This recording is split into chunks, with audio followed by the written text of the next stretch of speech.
and just.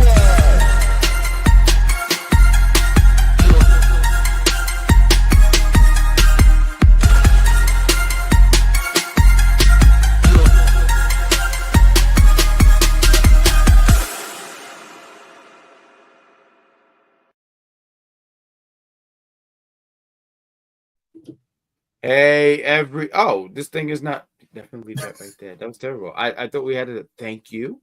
I'm gonna put this thing right here. I mean, we're celebrating because it is WrestleMania weekend, and I'm excited. But we're talking about NXT tonight. It is the last stop before Stand and Deliver. Let's talk about it. This is the wrong picture. Actually, this is terrible. We're off to a very awful start here. I got you. Please hit that picture there. There we go. That's the picture. We were off to an awful start. With Stand and Deliver is the last stop before. We're going to have Stand and Deliver predictions, so we can't wait to hear your predictions about that. We are going to play the intro because the intro didn't play, and we're going to talk NXT after this tremendous debacle.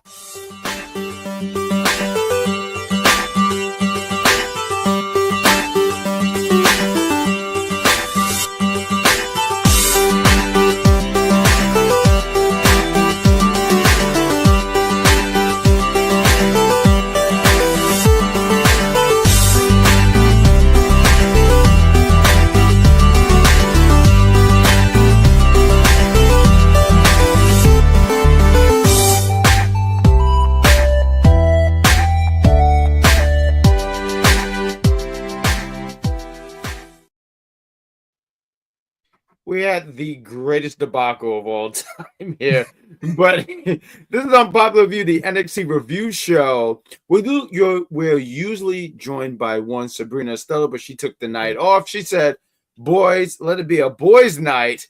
I'm one. Yes. I'm the great Grand Slam Pooper. I'm joined by Frecklesensei. Brother, I like that. I like that. No, matter of fact, you know what? I've been saying that for a while. I'm about to actually change that to. I'm about to make that as my name now. I'm literally about to. I'm excited though. Look, I tell people, for the sports nerds among us, you have Super Bowl, and that lasts like 2 days. You have NBA Finals, and the hype doesn't really get set in until game like 3 or 4. So you already skipped 1, 2, and 3. We just had March Madness.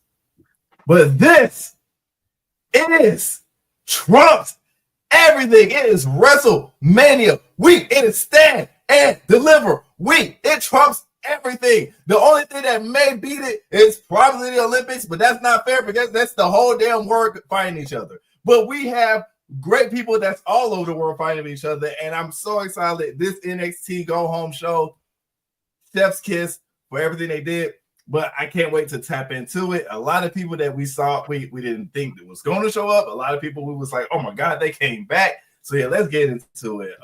The first, and it was crazy because we literally started off first. Oh my God, she's here. She's here. Is she here? Let's bring her in. Oh! Whoa! She probably sat here and said, I cannot leave these guys. And I love all of that. But we're so glad because we love one Sabrina Estella, the sensational Sabrina Estella, because we have nicknames here. We have Frecklesensei and Sensational Sabrina Estella. Come on down. We haven't even started the show yet. Come on. There she is. There she is. Yes. She's your queen. She's your queen. That's how you do. You gotta have the high notes in there. I know this. You know how? Let me tell you how. You got to close with a serious face afterwards. And just walk off. I was gonna say my high note really kicked in because I'm wearing shorts right now, and Mr. Cat had no problem clutching his nails into my actual flesh, and I said, "Oh!" I've had 2 cats in my lives, and yeah, the scratching never gets old. it's a pain that never you get used to it. But everything else is cute. The head boobs, the making biscuits it's worth it. I'm gonna try to remember that. But Sabrina, Estella, how are you, madam? What did you think about NXT? Well, I thought NXT was pretty entertaining tonight. It was interesting. Some parts were good, some parts were all right. Although I do have one thing to say before we get started to one Mr. Hunter Hirsch Helms. Uh-oh. How dare you disrespect both the women's tag titles and the Intercontinental title by giving us a gauntlet match on SmackDown that we did not need. No offense to anybody working there. And on top of that, giving it to two girls that y'all just put together randomly at the last minute. This is true. Had them start the gauntlet match and had them beat everybody else to go against Liv Morgan and Raquel Rodriguez. And I'm just like, Liv already has one belt that she's defending here and there. And you got to go in against someone else that she's teaming with someone that she's already worked with against. Like, why? So that way Liv and Raquel can just wind up beating them. Sorry, Dice, I love you, but that's probably what's going to happen. How could you not? And for Mr. Nicholas Aldis, how dare you not put Chelsea Green at least in a match in WrestleMania? I don't care who. You could have made it Meechin Part 2 or 3 or 4 or 5. But you don't put her on the card. And there was a rumor she was supposed to host WrestleMania this year, but that didn't go through. Oh. Why'd y'all give us women's mid-card titles if y'all weren't going to treat them with the respect that they deserve? I'm done. No, I just wanted to say, just to tap in, and we see you in the comments, George. We see you, Charmaine and Fernando. Charmaine, George. Yeah, we see you guys. So thank you so much for being here, and we're going to talk some NXT.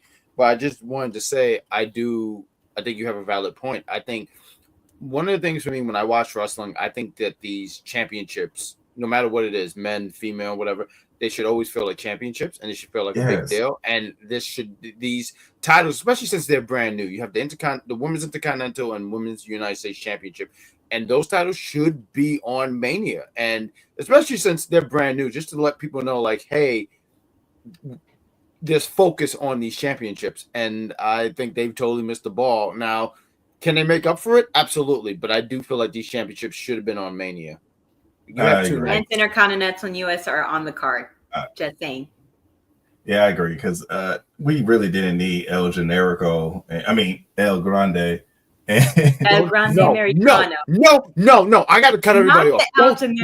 No, not using Sami Zayn's old name. No, I understand, but I had to cut him off because, look, I hear what Frecklesensei is saying here.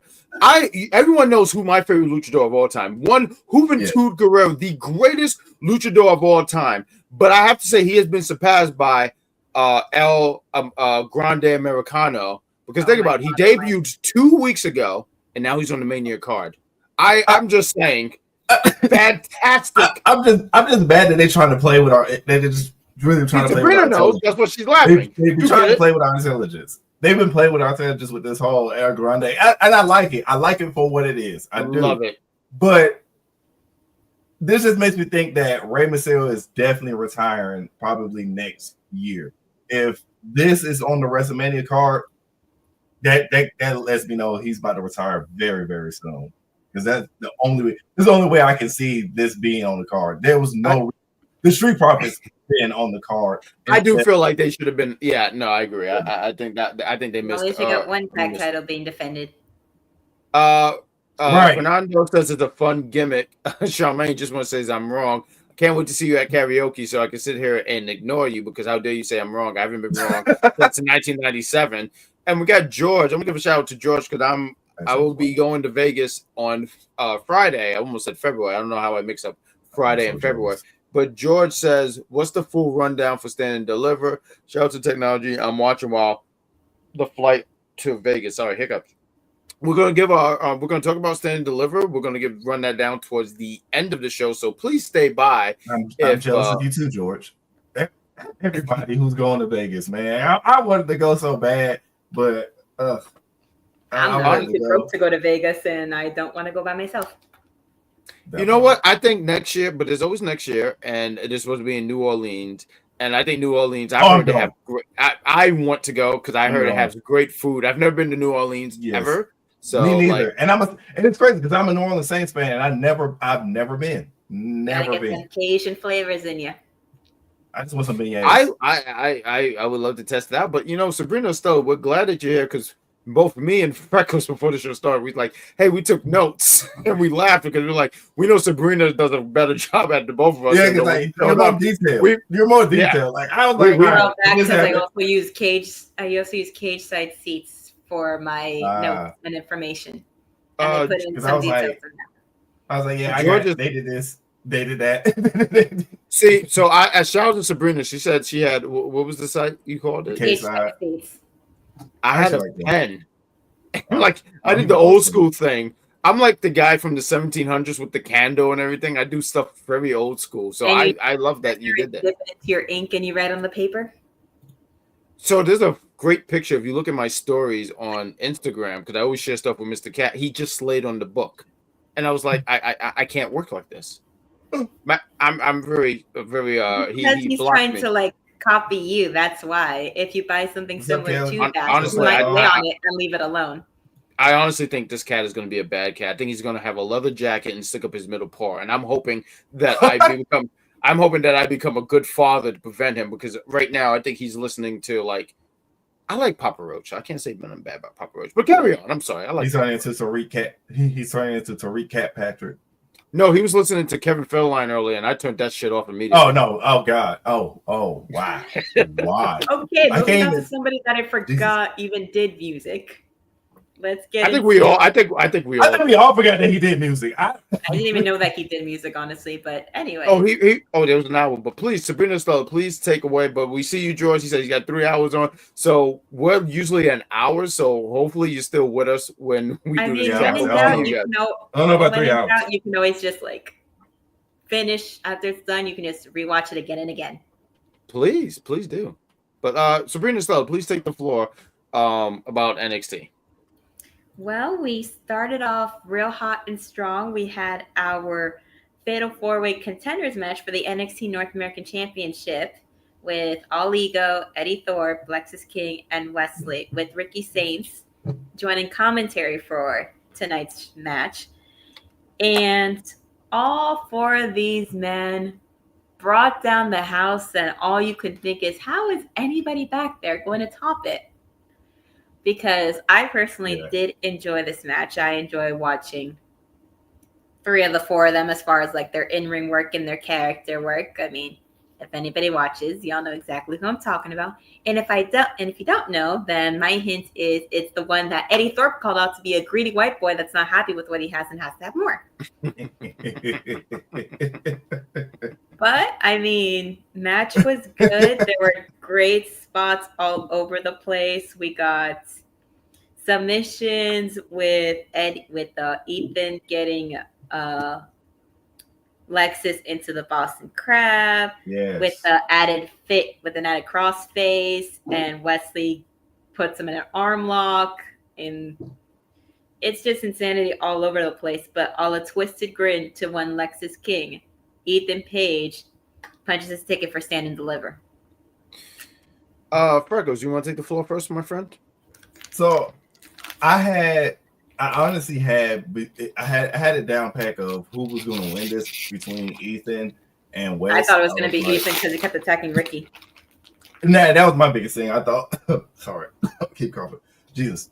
But I kept on thinking that it was going to be Ethan the whole entire time because, like I said, he came after Ricky a lot. He'd been really gunning for, notoriety of being a champion again and just been thirsty. I mean, he's thirstier than Ashante. We will talk about him later, but I wasn't surprised. But I love one spot that I love was Wesley doing the freaking whisper in the wind on 3 people is just crazy. Like I'm pretty sure Matt and Jeff looked at that and was like, you know what? Good job, because that almost sold me. I was like, oh, is he really about to win? Because normally when people do a big move in these matches, they tend to go out and win it. So I was a little shocked, but I was excited. Why am I coughing so much? You know what happened? Because Wesley took your breath away. That's why. Because Wesley took your breath away with that fantastic spot. And some people need to stop dogging on Wesley because he is a talent. No, he's fantastic. I just wanted to sit here and say I think Freckles is coughing a lot. Jesus. I was going to say I think Freckles is coughing a lot because when I mentioned Kevin Federline earlier, I think he's never recovered. But I do think that this match. So here's my thoughts about this match. Ethan Page won, cool. I think him and Ricky would have a great match. But there's something about me and I can't explain to you guys why I like a Fatal 5-Way, but those 4 guys and then Ricky and a Fatal 5-Way, I kind of was more for that. So when I saw Ethan won, I kind of thought we were gonna get some kind of bullcrap finish or something like that. But Ethan and Ricky, not bad. Maybe this is even. I have no sources. I always like to throw it out here immediately. I don't have no sources in the game or anything like that. But I sit here and go, maybe this is Ethan's swan song. Maybe this is where he puts over Ricky. I know I'm already revealing, but maybe this is his way of going okay, cool. I'm gonna put this guy over and then he goes to the main roster. So. Not bad. It was a fun match with a lot of cool spots. And here's the thing too. You guys were talking about Wesley. I feel like it's such an injustice that Wesley is not on the stand of the card. It kind of don't sit right with me. It doesn't fit with me either. I think Wesley, what's going on, Jeffrey? We see you in the chat. Shout out to Jeffrey because he was here last week. But his internet, there was some up with his internet, but we're so glad that you're here because now it feels complete because it is complete when you are here, sir. Fantastic. But yeah, it just don't feel right that Wesley is not on the stand deliver card. That's all. Yeah, it doesn't. It doesn't feel right. I mean, arguably the best NXT North American champion of all time. She picked it. She did it. She did it. And they even mentioned it, and that's what I liked about the commentary tonight. They even mentioned it. They was like, he is one of the greatest. Look at his body of work. Look at his body of work. It speaks for itself. I didn't even interrupt. Yeah, that solo turn helped him. I know. I hate when bad things happen and tragedies bring up and it caused a split. But Wes really has been using this at the time of him being solo and separated.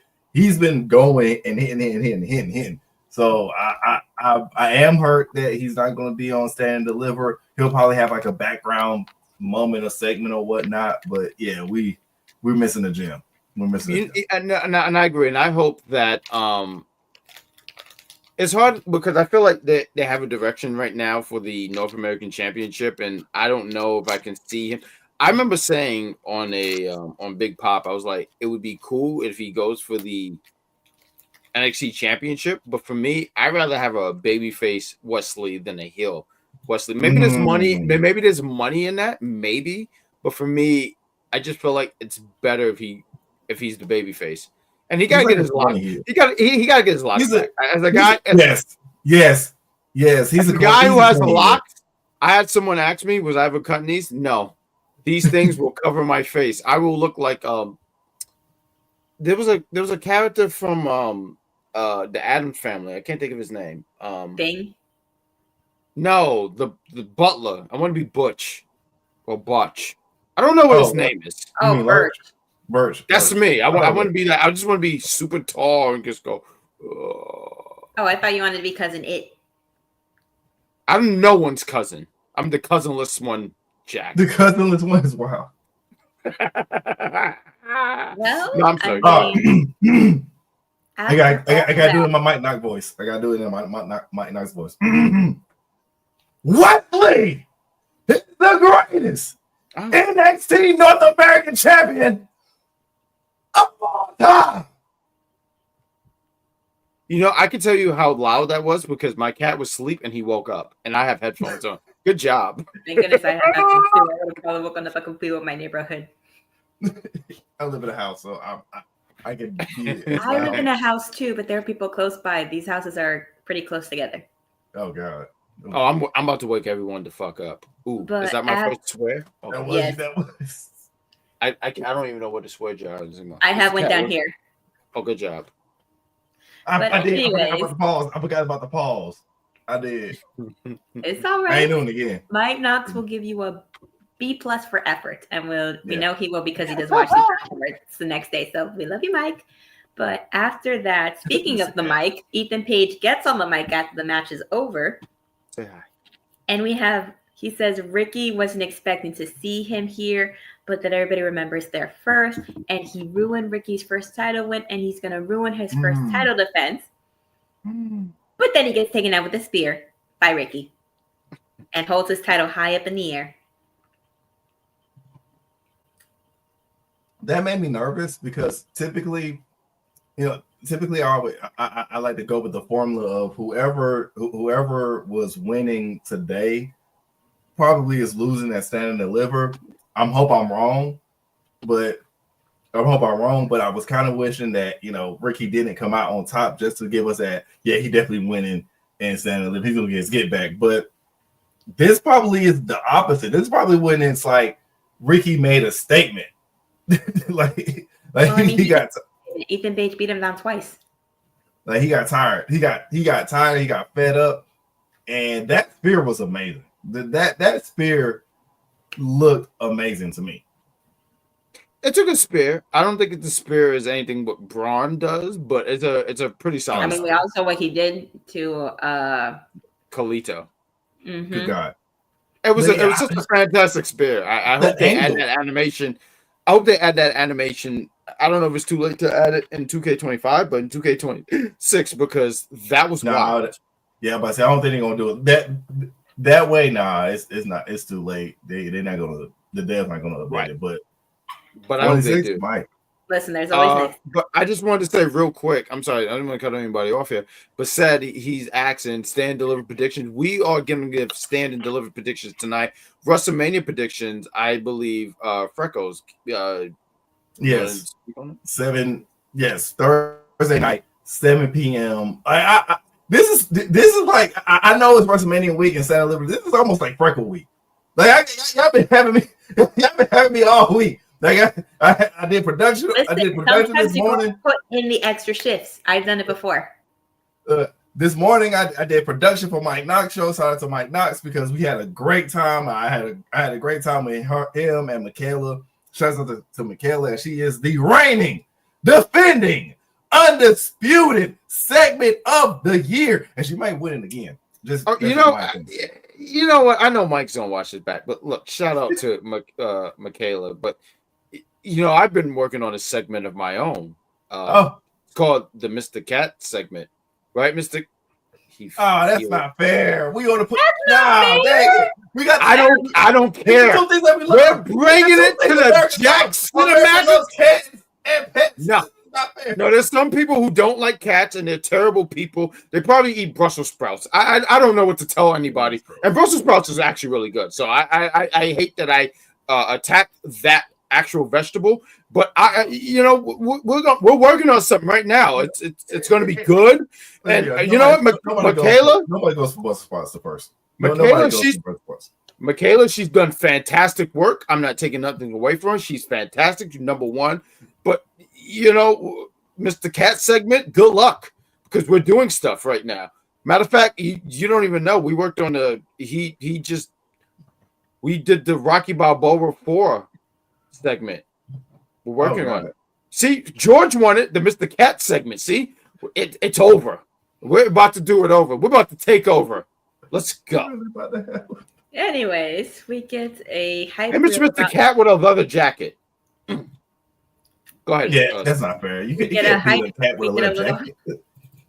We get a hype reel of Jordan Grace talking about her journey through the indies and the transformation that she made from the powerhouse that she was, were not as big and muscular as we know her now, and how people had seen her in Beyond Wrestling a decade ago to the blonde juggernaut that we see and know today as one of the wrestlers I'd first heard of by name, and I would see articles pop up with her name all the time, and I didn't know how big a deal she was until I started watching some TNA.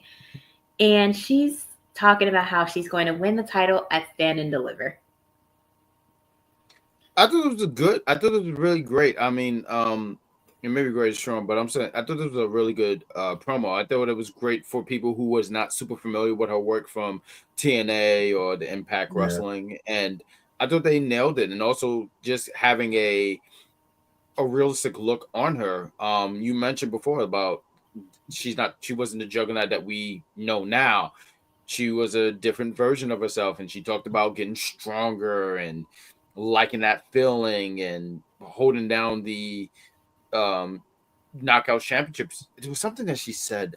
She said something over the lines of like she wanted to be a woman who was like, yeah, the women wrestlers and WWE are great, but like that Jordan Grace, I thought it was great. I thought it was good. I thought it was a good way to have her get familiar with the audience. So I thought it was good. Yeah, I do like in there. I know we're gonna talk about it more because all the women had their own, but I like the fact how they did it where we're getting introduced to a lot of people that people that are, and it's no disrespect when I say it, but with the WWE casuals, and it's okay because if you just only like WWE, it's perfectly fine. But yeah, it's nothing wrong with it. It's when you act like WWE is superior is when it's a problem. But I enjoyed these videos. I enjoyed her video because I've been in and out of TNA because I'm just not paying to pay. I don't even care if it's $10. I'm not paying to watch. I'm already paying Netflix. Netflix got my money because I wanted to see movies. I got the thing free, but I paid the upgrade so I can see the movies. So I can see movies like one of them days because that wasn't available for the free. I'm already paying Disney Plus because it's freaking Disney Plus. I pay it, and my girlfriend's paying for Crunchyroll. I got too much. I know what you mean. I have we get exactly what you mean. Don't worry. It's so much. I just want to say, Fernando, he said Jordan Grace is China 2.0. I don't even think they're the same individual. No, just because there's a woman that is a strong powerhouse type wrestler and has big muscles, you don't have to automatically compare them to every single person before that was like that. People have we have people that have big builds. We have like Beth Phoenix, we have Rhea Ripley, we have Bianca Belair, we have Jade Cargill, we have Jordan Grace, we have Zarya. We have big muscular women that are in wrestling. We don't need to automatically compare them to someone else that was around like 10 between many years ago. I get what you're saying. Yes. I'm just trying to figure out. I don't want to feel like it would have been a better comparison if it was like if it was why can I remember? But it was like Beth Phoenix, but China, nah. I don't see China vibes from. No, not at all. No, I don't see it. No, and I think what Fernando was saying. I want to make sure it was Fernando. Fernando, I get what you're saying because you're just saying, oh look, the big, muscular, strong female. But no, I don't even think the two are even. It's like, how do you say it? Apple and oranges. So no, I don't see the thing. And George, I feel like this was towards me. He says, now Raquel, the movie on demand, and I know that. Thank you, sir. Now I would say Raquel. Now Raquel comparing this to China, I can see because because of the moveset. Raquel, I get more of like she's the in NXT when she was with Dakota, they called her Big Mama Cool, and I got that from her when she's more of like a Diesel character. Than China. I can see that. I can see that. I just Diesel character was. Know what it is when you see once again when you see a big strong female, and you think of China. But there was another female. I don't know how long she lasts, but did anybody remember Nicole Bass? I do. Okay. Wow. Does anybody remember Luna Vachon? Yes. Yes, I do. I caught more of her stuff at the end, though. I don't want to pretend like in the early years and stuff. Like if you said you said Luna, right? I'm sorry. I remember because she was in SmackDown too, and whatnot. And I remember, that's what I remembered her from. So yes. Yeah, I do not remember Nicole. That's crazy. Oh, Jeffrey does remember Nicole Bass. Okay. Yeah, I don't know. Well, I don't know who that person is, so I'm not going to act like I do. Nothing wrong with that. Love that. But what else do we have going on here? We had a moment with Sol, Ruka, and Zarya discussing like what's going to happen in the ladder match, who's going to be the one that's going to climb up the ladder and win the belts. And they start talking, then at some point they start arguing. And then you get Kaylani rolling up saying that she's going to win, become the first 2-time NXT Women's North American Champion. Izzy comes up saying she liked the old Kaylani better, but she's going to be the one that wins. They leave, and Sol says that either I win or you win, talking to Zarya. And Zarya's like wholeheartedly agreeing because no offense to Kaylani. I love her. I've loved her since her debut. However, it is too soon to have a 2-time champion of anything with that new title that they brought out of over a year ago. Yeah. And Izzy is still working with the culling so that they can win title opportunities. But you need to be entertaining and you need to grab people's attention when you're a wrestler. Izzy don't do that. Not for me, at least. And not for several other people. She doesn't move the needle for me. I mean, like someone said before, she kind of reminds them of Charlotte. It's like if you were to make your own version of Charlotte Flair on Creative Wrestler, but the promo skills you accidentally forget to put in, it's like at a 1. Damn. Listen, I've always said I'd rather watch Pedro when it comes to our promo. We got 2 Georges. I want to shout out George from Facebook. He's saying Luna wasn't as diesel as the other women. You're absolutely correct about that.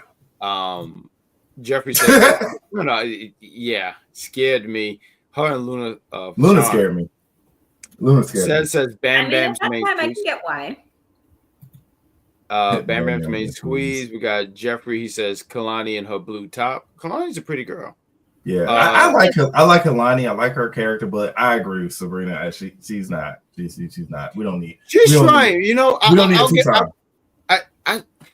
We don't need a 2-time. We're gonna do the prediction. Not right now, at least. Maybe in the future, but not now. It's still too soon. We've only had 3 winners hold that belt. It's been Kaylani, Fallon, Stephanie. It can't be Kaylani, Fallon, Stephanie, Kaylani. I wouldn't have no problem. I know we're gonna run in predictions, but I wouldn't have a problem if she won, especially where I wouldn't have a problem with it, especially with now that Kalani is different from Kalani who won it a year ago. Which is where now she has more of a different, but which is fair. She has a little bit more of an edge and stuff like that. I wouldn't mind because I would be interested in seeing what this version is. Because the other version, it wasn't bad. It was just pretty much she put on some really, really good wrestling matches. But let's be real, a lot of people were going where, she didn't have that character. Now she's developing a little bit more of that. So I would be intrigued by that. But I would save my predictions for that when we get towards that match. Then we will get to it, which we will now discuss one of the first qualifying matches that we have for the night with Lola Vice versus Tatum Paxley. I'm raising my hand. I want to talk. Can I talk? Going right ahead. I know I talk about my cat a lot, but I really, really love my cat. So let me tell you something. I was watching this match. As I was watching this match, I know Mr. Cat was asleep, but I picked him up because he's such a small creature. So I picked him up because I don't know how long he's going to be small. I am a dad now, and I don't know how long I got this. So boom, I picked him up. I am a cat. I'm the cat father. I have another cat that has potential to be part of the Cat World Order. And but she has kids, and I'm not ready to be a grandfather yet. I don't know if I can take this. But here, let me tell you this story. Boom! I'm watching this. Lola Vice against yes, and as I'm watching this match, I pick up my cat, my child, my son, the prodigy. As I hold him, I saw him as I hold him. He looked as Lola Vice hit the hip toss, and I said, "You are not 18. Get it together." I didn't like any of that. I don't need you growing up that fast, cat. Calm down. I didn't like this. I didn't like this because I didn't know what was going on. I don't know how to handle an 18-year-old. What do I do?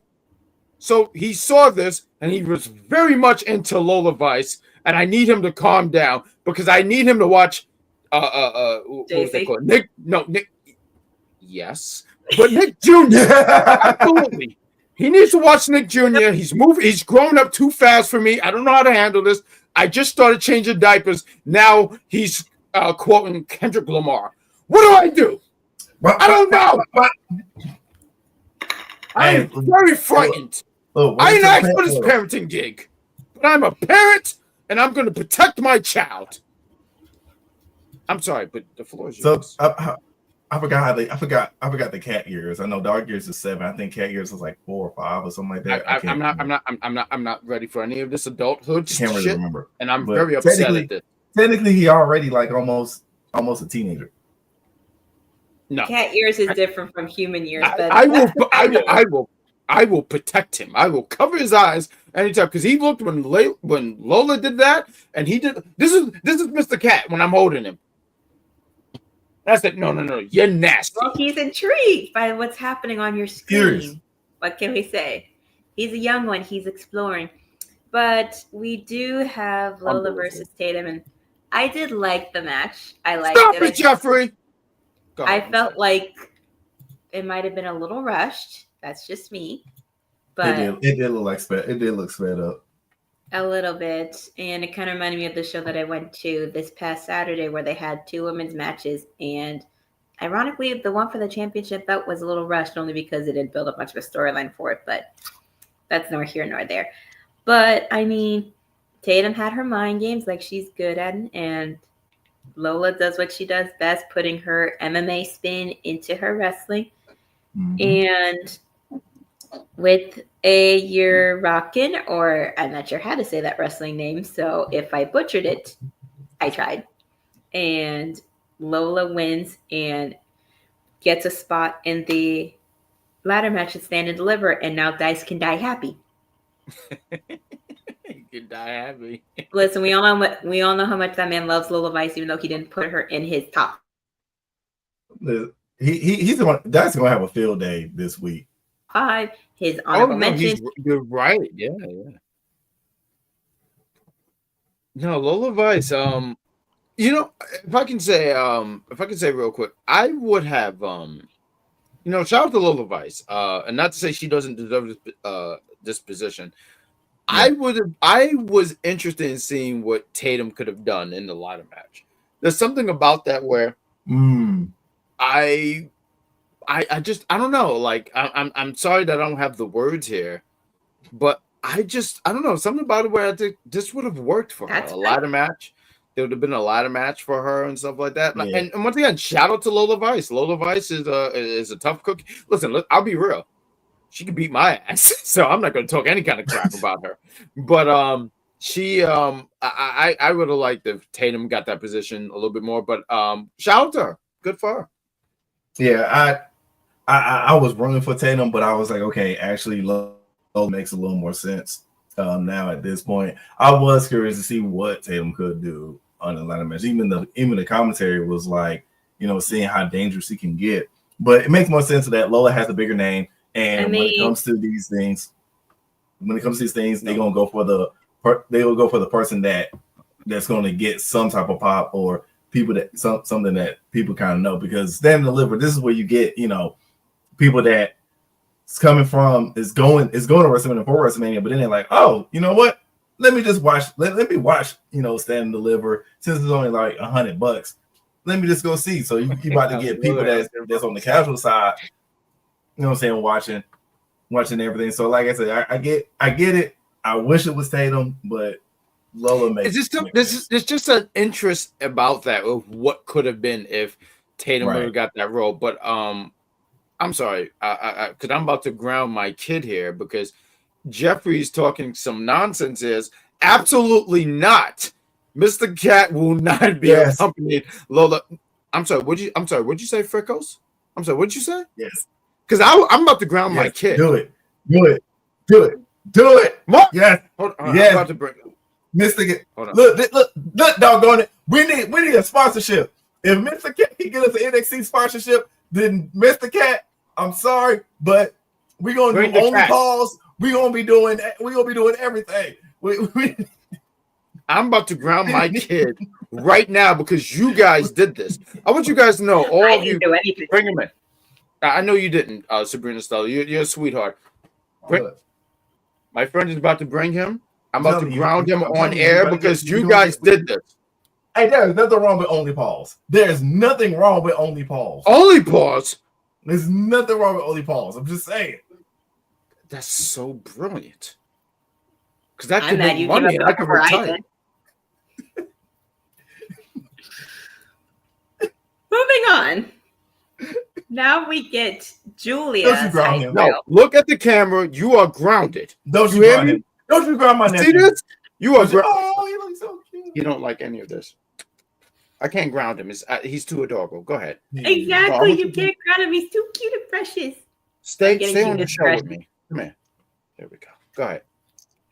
But we get. You tried to ground him. Anyways, we get Julia's hype reel, and she's talking about how she's upset that Stephanie didn't call her and offer her a rematch in the time that she was away. And she's talking about how Jada and Jordan are obstacles on her way to Stephanie, basically also calling out Jada, saying that she doesn't know much about her. All she knows is that she's dangerous too. So she ain't scared of that either. And all I could think is, you had some stuff going on. Stephanie knows. I don't think she would have called unless she was certain that all that was going to get taken care of. But that's neither here nor there. She threw all types of shade. I hate to be this person, but it's looking like a theory that I had a while ago is coming true. Is that that WWE is taking some notes from AEW, and this is why I say that, because y'all if y'all watch the prediction show for WrestleMania, y'all will get where I'm going with this. We got a retirement match versus title match. We've seen this before at AEW and how that played out. Could be the same way. Now we got somebody that decides to throw shade at everybody that she's opponent at, the same way that Toni Storm just threw shade at everybody in the women's division when she had cut her promo not too long ago. I like it. I like this side. I like this side of Julia. I've been waiting for this side of her. I've been wanting it. She did not have to throw that much shade to Jada Parker like that, but I'm okay with it. I forgive her. And she went. I don't know, but I did like that. I did like how she was talking. I did like how poised she was. I did like how she was just like, you know what, they do this, but y'all don't really know me. Y'all gonna FAFO come Saturday. Yeah. I do like I know a lot of people don't like the whole if someone's speaking their native tongue, but I thought that was cool because it doesn't bother me that I have to read the subtitle. It's like watching anime subbed. Basically. Not for nothing, I'm not a big anime like you guys are, but when Dragon Ball Super was out and they had the tournament of power, I was reading the hell out of those subtitles and I was trying to keep up with it. So I think it's cool when they do stuff like that, where they talk in their native tongue. And there was a part later on when she started speaking English. I did like what she says, like, Stephanie, we're best friends. We were not best friends. I'm sorry. We were friends and all that stuff, but that only gets you so far. And I didn't get a rematch. And then she looks at Jordan Grace and she's like, oh, yeah, you're super strong and all that stuff, but I'm going to teach a strong style. And the stuff with Jada Parker. And when we talk about that, because I thought Jada Parker's promo was the best out of all three. Not to say not to say none of these women were good. All of them, I thought they hit in a certain way. But there was something about Jada Parker's that I was just like, how can you just root against this girl? Right. So I know we're gonna get there. I'm not trying to rush it, but that was more of my favorite promo from all four women. But I thought this was good. I know last week we were talking about her being a heel, and I just didn't go for it. I was like, I don't think heel. But there was something about this where I was like, oh, I feel that. I feel that heel. Yeah, Julia. I'm sorry, George. He's saying Julia sound like a heel. Yeah, She did all of the turns she did last week when she turned on Stephanie and hit her down the ground and grabbed her head, had it up in the air. Right, but there's a lot of people who That they didn't just feel want like a it was shot. a true heel turn. I felt like it was because somebody said it when Julia comes back, she's going to turn on Stephanie and she's going to fight for that title. And it happened. But speaking of women that are fighting for the titles, we got Ava Raine being surrounded by Fatal Influence, the Bougie Bullies, which I'm calling Jakar and Lash, and Tatum and Chemical X and Gigi and Tatum, who are all upset that they're missing out on their opportunity for the NXT North American Championship. And she did what a lot of people felt like she was going to do, which not a lot of people are happy about. Some are fine with that, but they're going to make it into a triple threat tag match. And the winner gets a title shot against Liv Morgan, against the winners at WrestleMania Tuesday after Stand and Deliver. And then you got Roxanne coming in, talking to Ava, saying how she has it out for her, that she doesn't like her, blah, blah, blah. That you made this into an opportunity for these women, but you didn't make one for the woman that elevated the women's division. And she says, if you can find somebody that'll actually team with you, despite all the shit that you talked and saying how you don't need no friends, then I'll make it a fatal 4-way. You know, Ava has like done a fantastic job of disappointing me. But you know what? I love that one that JC Jane is going to be on the card. I'm going to tell you guys right now, as you guys are watching right now, there's a lot of noise happening in this house right now. My mother is in the background. Ma. Okay, no one. Say hi to the people. We finally got her. We finally did it. We did. We got that. I don't understand what's going on here. Jessie Jane should be in the Women's North American ladder match, but that's not happening. I'm going to be there at Stand and Deliver. And let me tell you something. I'm going to let it be known right now. I was scared because I thought my mother was going to come in here. I fear that woman. She's 5'7". But I'm going to let people know right now, if things don't go my way, I'm hopping the rails. And if things don't go, and I promise, I'm pretty sure I won't make it. But if I don't make it, Jeffrey, you have the right to Mr. Cat. And I'm going to let you know right now, George, you have the right to Mr. Cat's shit. Because I'm going to put in a Ziploc bag for you, and you can have that. But Jeffrey, you can have Mr. Cat. I'm going to give my PlayStation 5 to one Sabrina Estella. I'm sorry, because I think you already have a PS5, Freckles. But I'm giving my PS5. I'm just letting it be known if I hop the rails. Because we know you ain't making. You notice when I cursed, I had to turn down the volume because I fear my mother. She is old. She was destined to be. You remember that show called Xena? Yes, Yeah, she was originally going to be cast as Xena. Oh God. I'm done talking. Take the floor. Well, now we have the NXT Tag Team Championship #1 contenders gauntlet match, where we had the same formula tonight as we did on Friday on SmackDown, where we had Hank and Tank starting the entire thing. Hank and Tank! Tyreek and Tyson. And we had Tyson and Tank starting it off, and they went at it. There was a leaping lariat here and there, and Tyreek gets sandwiched in the middle of the ring with the power slam here and there, and then they eliminate them.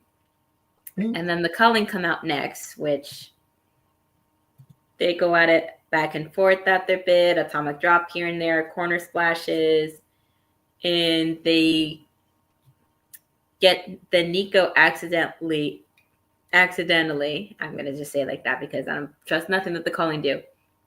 Tank into I'm about to say, their partner. You can't trust them. But the Culling still lose, so they're out of the picture.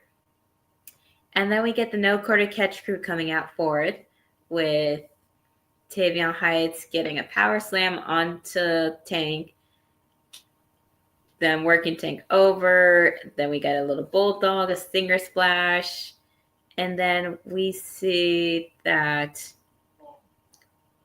Hank puts Miles out. Tank gets Tavion with a schoolboy. They eliminate the no quarter catch crew.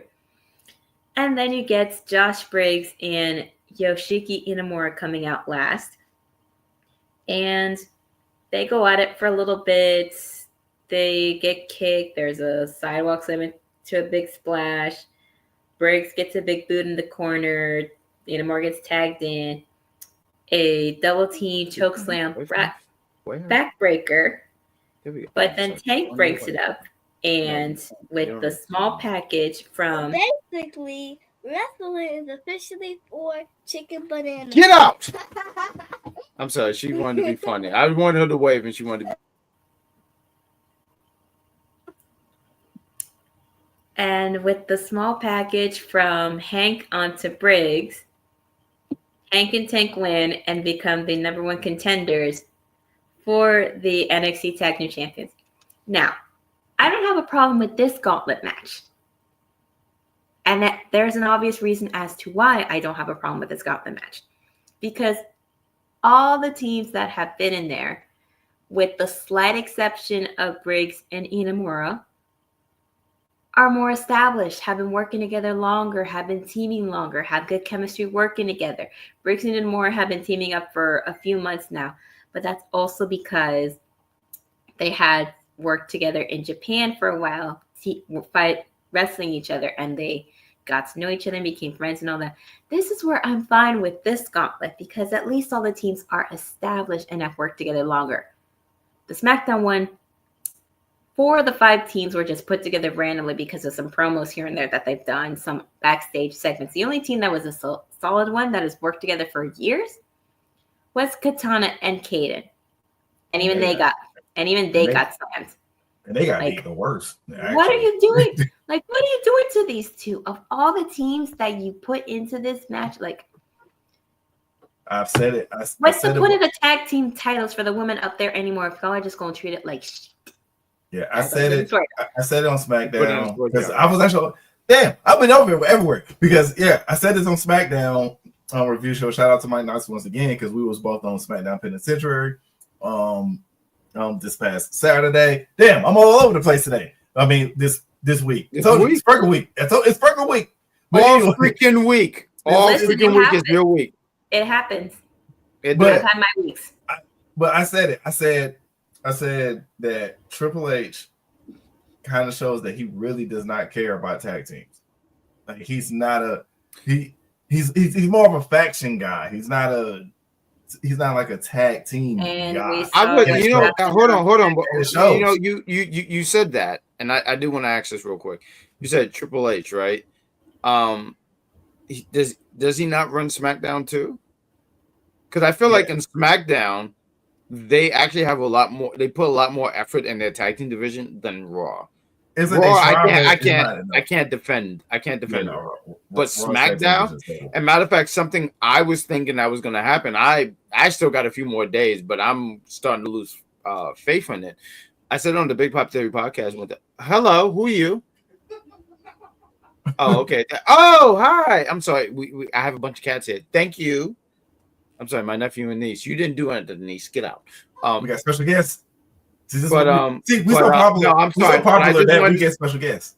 Yes, I have some cats here. It's fantastic. I love my cats. I love cats. I'm sorry. Let me get to my thoughts here. But I was sitting here thinking that I was thinking that we were going to get a triple threat tag team match on SmackDown. I know SmackDown, they're going to do a review, but I was thinking Motor Machine Guns, DIY, and Street Profits. And I know when you come to and you start comparing tag teams, people immediately attack you. But I was thinking about a time when we had the Dudleys, Hardys, Edge, and Christian, and I just feel like in SmackDown they have done a really, really good job on their tag team division. I think my only issue with the SmackDown tag team division, and I love them. I love them because of what they did for NXT, but the way DIY has not really been received by the fans is weird. It's like they don't boo, but they don't cheer. And every time they come out, it's just like almost crickets. Now with profits always profits. You know, it's hard. It's I damn feel near like impossible to it's root. because the Profits are more fun to watch on screen besides their in-ring work. Give me a more second, so Right. guys. their mic skills and when they talk and when they entertain the people, it's a little bit more fun, a little bit more entertaining. With DIY, it was more so like a friend to enemy to friend to enemy, like back and Right. forth, like going at it until they decided to work together once again. And they don't really have like any specific type of like what kind of character they are. So I don't feel like the people can get behind them too much in that sense, which is why they don't get as big a reaction, even though they got a little bit more reaction on SmackDown versus the few times that they worked together on Raw. Yeah, I just wish something was going for them because, like we said, it's always been a will they be together? Will they want? Will they be together? Will they want? Will they be together? It's a will they want they thing, and we already have that here in NXT. It's called Fraxium. But anyways, but I love that Hank can take one. I said this in the chat. I said this in the chat before. I said that Hank and Tank reminds me of a better suited version of Heavy Machinery. They definitely give their personality gives some type of vibes, but their wrestling ability is way better than Heavy Machinery. And there's no disrespect to Otis because Otis can go. He's a big boy. He can go, but Hank and Tank just got that perfect package of where they can be silly, they can be good, they can be good old backyard boys that you drink beer with, but they also, if there's a fight, they're gonna show up, they're gonna fight, they're gonna go against all odds. Now, will they beat Fraxium? Maybe. But we're gonna push DIY equals. It's like that. You know what? I hate that I'm gonna go back to this, but it does suck that one of the greatest tag teams of all time that does not get talked about because they were on TNA, that Motor City Machine Guns gets crickets now. Like I remember when you couldn't turn on TNA without seeing Motor City Machine Guns and just watching them be great and being great who they are. I don't know what happened from the transition, but but it's true. Like they don't really get a pop like that. They need to. Not like when they were brought in. Right. It was like they got brought in. Everybody was like, "Oh my god, they actually did it!" And it's then like the hype is here, and then the hype died. Like quick, within like 3 to 4 months. Well, I mean, the momentum that they built for them, it didn't last that long, unfortunately. But listen, Katie and Katana could have lost to Liv and Raquel. But I've been glad to put time watching them try. Okay. Yeah, I would want to be on Lyra, no offense to Bayley. Bayley doesn't need another title because she's already a Grand Slam champion. Bayley and Lyra could just fought each other. They could just fight each other. Doesn't need it because she's already the first ever inaugural women's intercontinental champion, and they're treating that title like crap, just like they're treating the tag titles like crap. When the last time has she even defended? I'm trying to remember when the last time did Miss Clap Clap Clap Woo actually defended. Either this Raw or last week. I can't remember. Oh no, you don't. That would be disrespect. Like, I know I'm gonna sound like a mark when I say this, but that would be disrespectful to Motor City Machine Guns if they had went on NXT first. They're already super duper established and have been around for a very long time. No, they get the AJ Styles treatment. On there would have been the best as far as for that reason, but they deserve the AJ Styles treatment of skipping NXT and jumping straight up. Yes, and they got absolutely might. It would. This was a really, really good show. But after all that, we get Stevie Turner talking to one Miss Kelly Armstrong, where she's giving her a quick little pep talk. And she's turning to Ava Raine and Robert Stone, chatting about the final entrant for the women's ladder match. And Ava said that she found someone to round out for one last qualifier match. Meanwhile, we get Oba walking up to the building, and you hear Vic yelling, "Is that Dark State?" And then we get the great grandson Puba's favorite hype reel with Miss Parker, where she's talking about coming from the streets, being the only homegrown NXT talent in the match for Stand and Deliver. And I mean, she put her heart and soul in that promo, which she makes a very valid point. She is the only homegrown talent in that Fatal 4-Way, which makes you want to root for her even more, because the other three were all brought in because of their talents that they have in TNA, in CMLL, and in Stardom. But I mean, it's hard to pick. It's hard to pick who you'd root against because they all got a good story. It's like they all have a good. And I'm glad that Mike is watching, because me and Mike always say this. And a lot of people because normally he said this is past his bedtime. His words, not mine.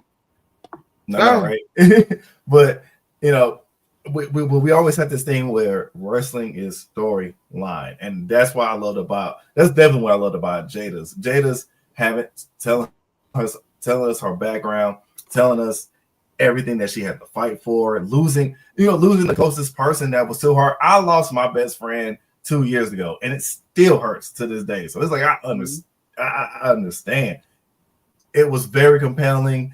I'm so glad that even though OTM is still on the shelf because of an injury. Who's hurt? Was it Lucian? Started him. Yeah, Lucian. Lucian is still hurt. He hurt his hand back in like January 14th. Because that was actually the last time they actually was in a match. So, but while they've been on the shelf, Jada has been a star, and she showed it tonight. She was showing tonight. Honestly, if I can just sit here and say, I'm sorry, I missed a great portion of what you guys were holding. So thank you for holding the show down. I thought we're talking about Jada's promo, correct? I just want to make sure. Yes. Yeah. Okay.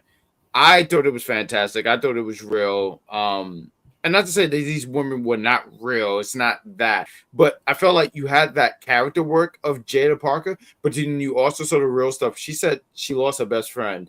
And that touches anybody. And it made me go immediately like, how can you not root for this woman? Exactly. I know what you said.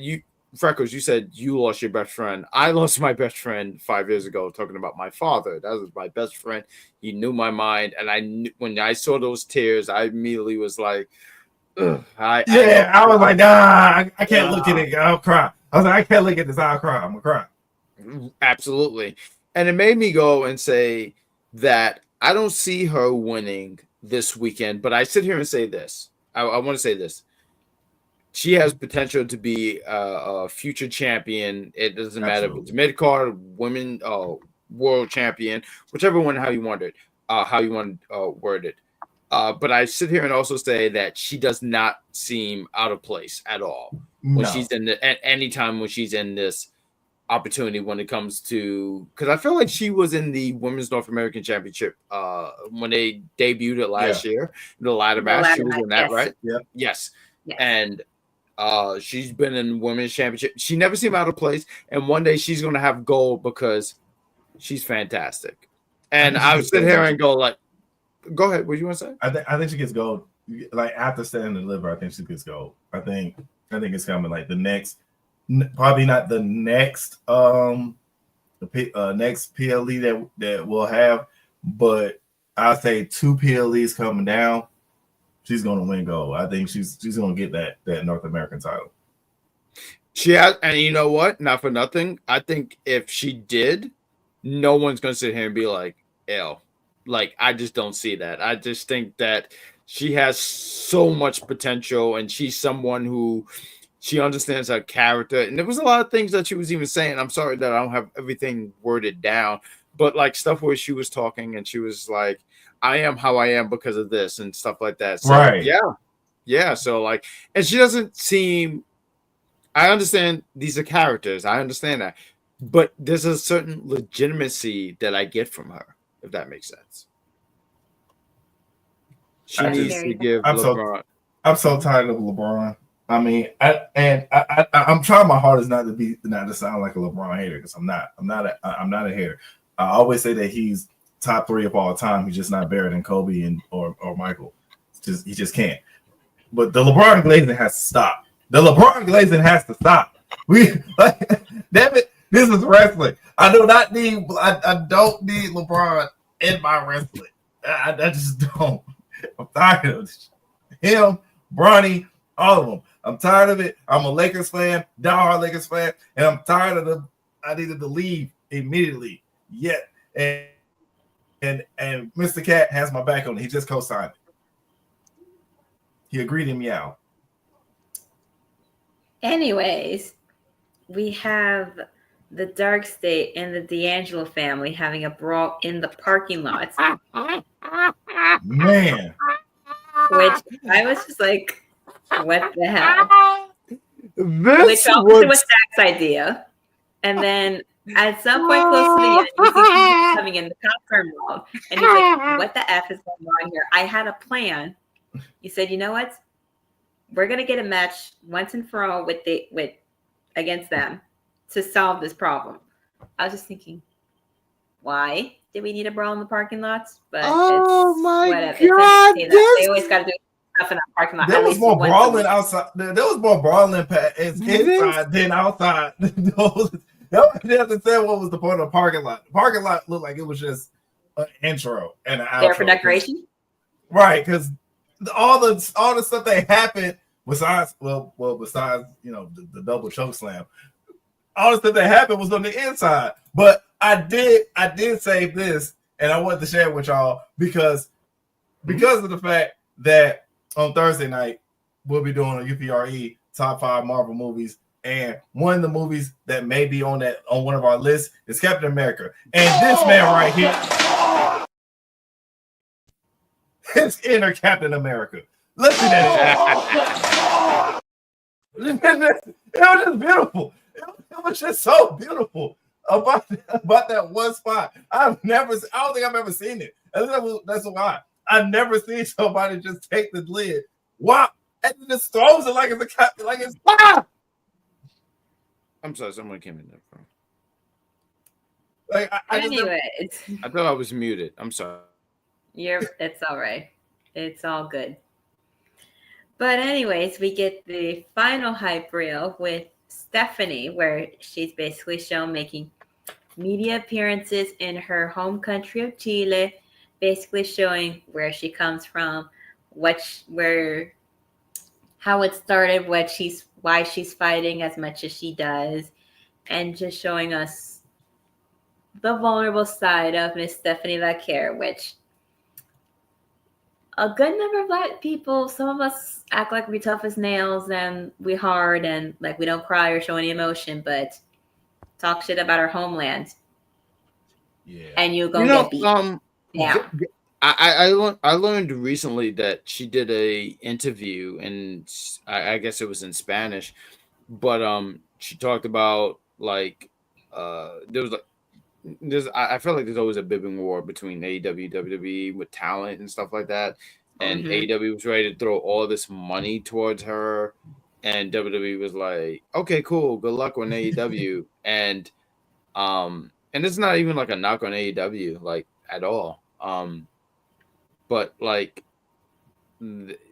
Shawn Michaels called her and it was like, yeah, you can make all this money, but like memories and creating like a legacy and all that stuff. And, good for her for just, because money's cool.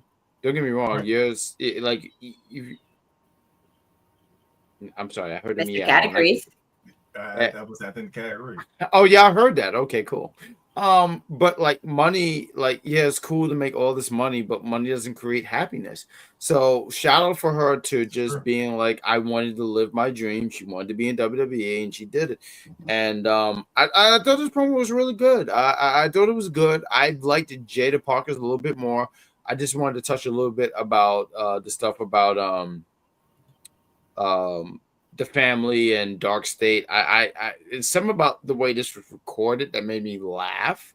I thought it was funny, and you know, like Stax is really wilding. Like he's very much wilding because he's not listening to Tony D. He's like, I'm the underboss. Yeah.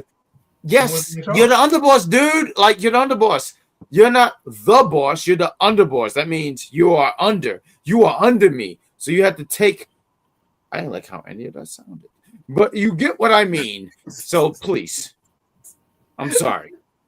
No, I Like, agree. listen, I'm you're gonna the stop. boss, you're second in command. What I say goes. You can only make like an executive decision if something happens to me, and I'm not in charge to take care of things. But all this needs to stop now, and we all know he's pivoting away from the family, and he's gonna turn on them. We're gonna get a Tony versus Stax feud happening. We're gonna get heel Stax, which, like I've always said, his promo skills before he was signed. I've watched promos, I've watched interviews, I've watched matches. He is very talented as a heel, which they had them being starting as an NXT, but the people started loving them so much that they turned him into faces. Now we're gonna get a full-blown heel Channing Stax Lorenzo, formerly known as the mother lover Jake Tucker. Yeah, I'm glad. I'm sorry. I just think about that movie. I feel like Sabrina has said it a few times. But okay, you think about that movie too. Okay, cool. Yes. Was it Johnny Tucker? I feel it was John Tucker must die. It was John. Okay, it was John. He was that guy. I don't even know if he still acts. I'm sorry. Because this had nothing to do with wrestling. I don't know if he still acts. But I know he was on Desperate Housewives. I don't know if you guys remember that show, but that was a show. I see clips of it that pop Oh my God, he was. Mm-hmm. He was with Eva. There was a scene with him and Eva Longoria, and like I remember thinking, "You lucky dog," because Eva Longoria is fantastic. She's a pretty girl. I mean, she's a pretty lady. But I mean, he's technically still acting. He also does producing too. I mean, good for him. Okay, no, okay. Jeffrey says he remembered Desperate. Jeffrey, me and you are in the same age group, so you should remember.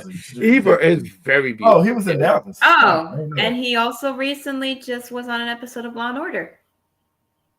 Really? Wow. Law and Order's been going on for years. How many people have been on Law and Order? Like everybody. Everybody. Well, I'm waiting for my invitation. For real, because it's like but that show has been going on for. But that show has been. I think there's 3 shows that's gonna outlive us all. It's gonna be that General Hospital, Law and Order, The Simpsons, and what's that one called? I don't know if it's General Hospital, but it's the one. It's a hospital. Grey's Anatomy. Grey's Anatomy. Yeah. Grey's Anatomy. Yeah, Grey's Anatomy is gonna outlive us all. Yes, thank you. Yeah, probably will. They're like the cockroaches of TV, but not in a bad way. But we get hanging backstage. They're being interviewed. They're very excited about challenging Fraxon for the titles that Stand and Deliver and how they learn who they are and who they're not. And then you got Fraxon rolling up, applauding them, saying that they're looking forward to it. Nathan says they ran through the gauntlet for nothing because they're going to lose, and he doesn't give them a handshake. But Axiom is still polite and gives them a handshake. There's something about men in masks that's just very generous and very nice. Yeah, you know what? That is pretty true. Like everybody was up in battle, but everybody else with a mask. When a mask is just it's genuine. And this is why I'm so excited. No, I said genuine. I meant genuine. But this is why, and I hope Steve is watching this. I hope Steve is. I think you just broke him, Freckles. You broke him. You broke the man. Someone mute me because I'm not gonna stop. We're gonna take a commercial. We need a commercial.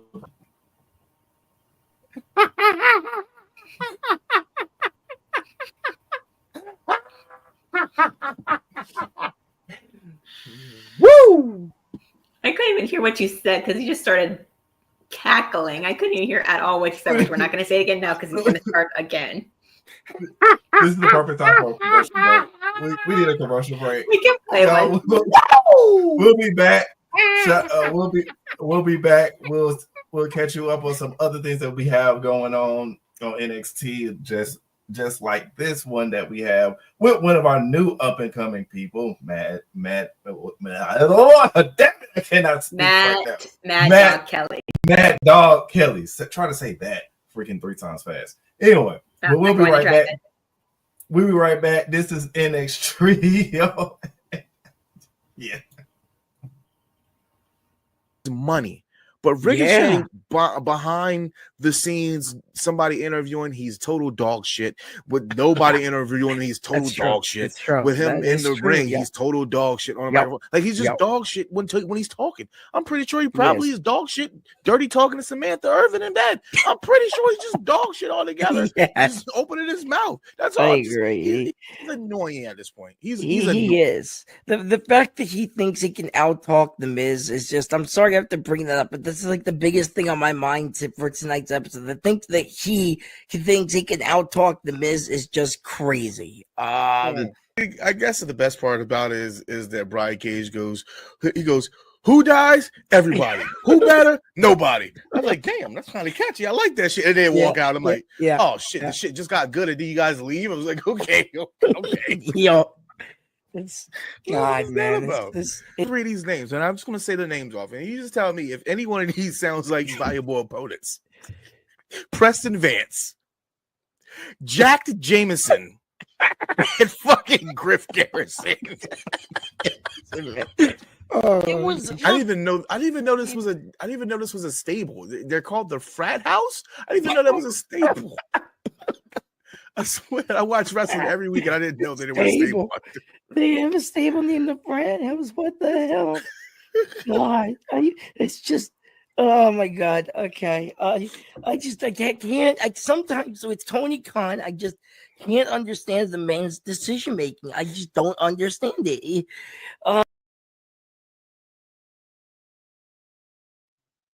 And we're back. I hope BadGuy not working anymore, but we're back, and that was a collision. Fucking laugh sounds like the Joker, but and it's ironic that I said that and I got this on, which could have been the greatest movie in the DCEU had they kept Zack Snyder's cut. I'm looking at you, Mike. Anyway, ooh. That's neither here nor there, but anyways, we're back discussing all things NXT with the commercial that I still can't get behind because I still love Ricochet always and forever. No, we do not take ball slander over here. No, listen, not for nothing.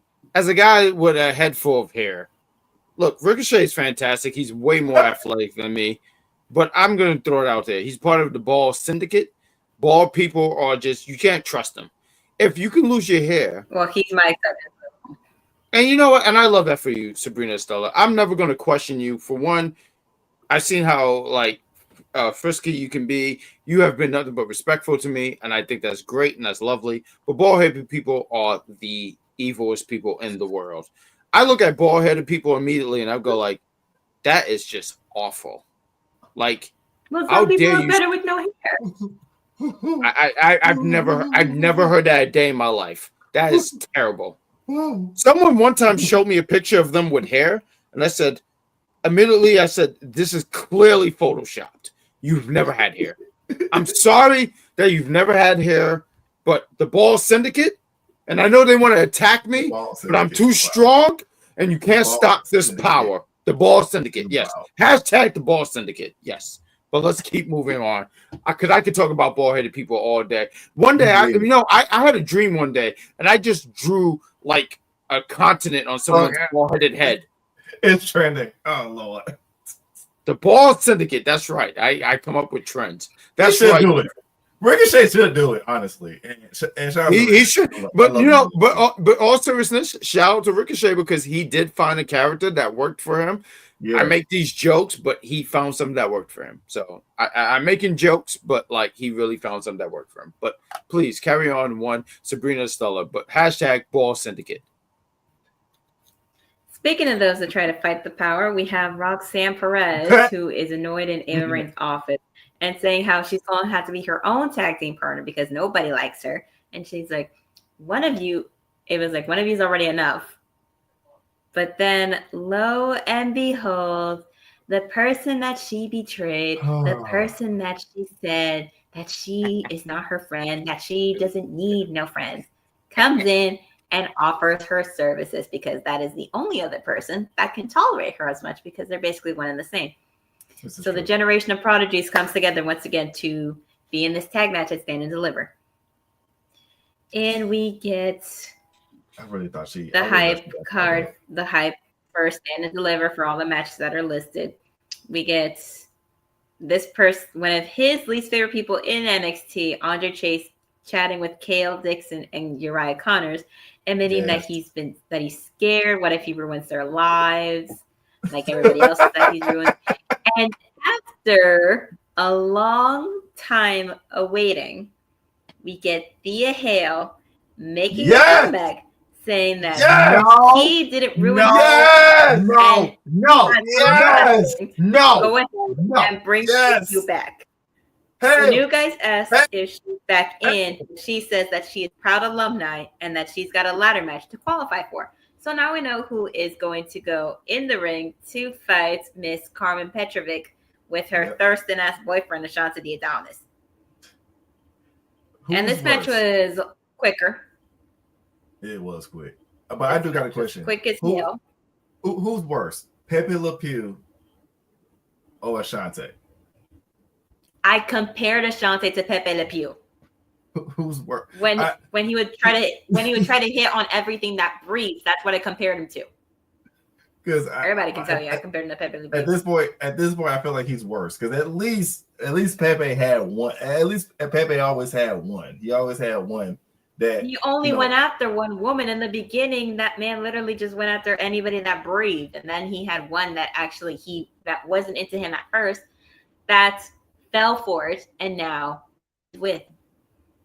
But with the double wrist lock submission, Thea Hale solidifies herself as the final person for the North American Championship ladder match at Stand and Deliver. This is awful. I need a minute to talk here. I'm turning my back because Thea Hale has no business in this match. I'm going to be honest with you guys. She should be arrested for treasoning and arsony and all that stuff, and all the stuff that she did to JC Jane. But she's in this match. I don't understand, Ava. How is she being rewarded for bad behavior? I don't know. And, she sits there and saying, like, all these things. She says stuff like, oh, well, I'm still, I'm not part of ChaseU, but I'm a proud little, no, you're not proud. Because you should be trying to help this fraudulent school. You should be helping this fraudulent school be rebuilt. But she knows she doesn't want to be a part of fraudulence anymore. What are we doing here anymore?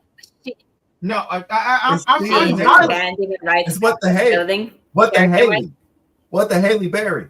What the Haley Bush? I feel like Freckles is upset. Just like what me. The hell? Freckles, what are you saying? Because I turned. I love me some Hale. I just like saying stuff that I get from TikTok. But it's this thing that's on TikTok that like this is songs. Oh, I have to turn around. I have to turn around for this. I love me some. I have to turn around for this nonsense. I love. We are not going to. This is upsetting. This is upsetting. No, Freckles. No.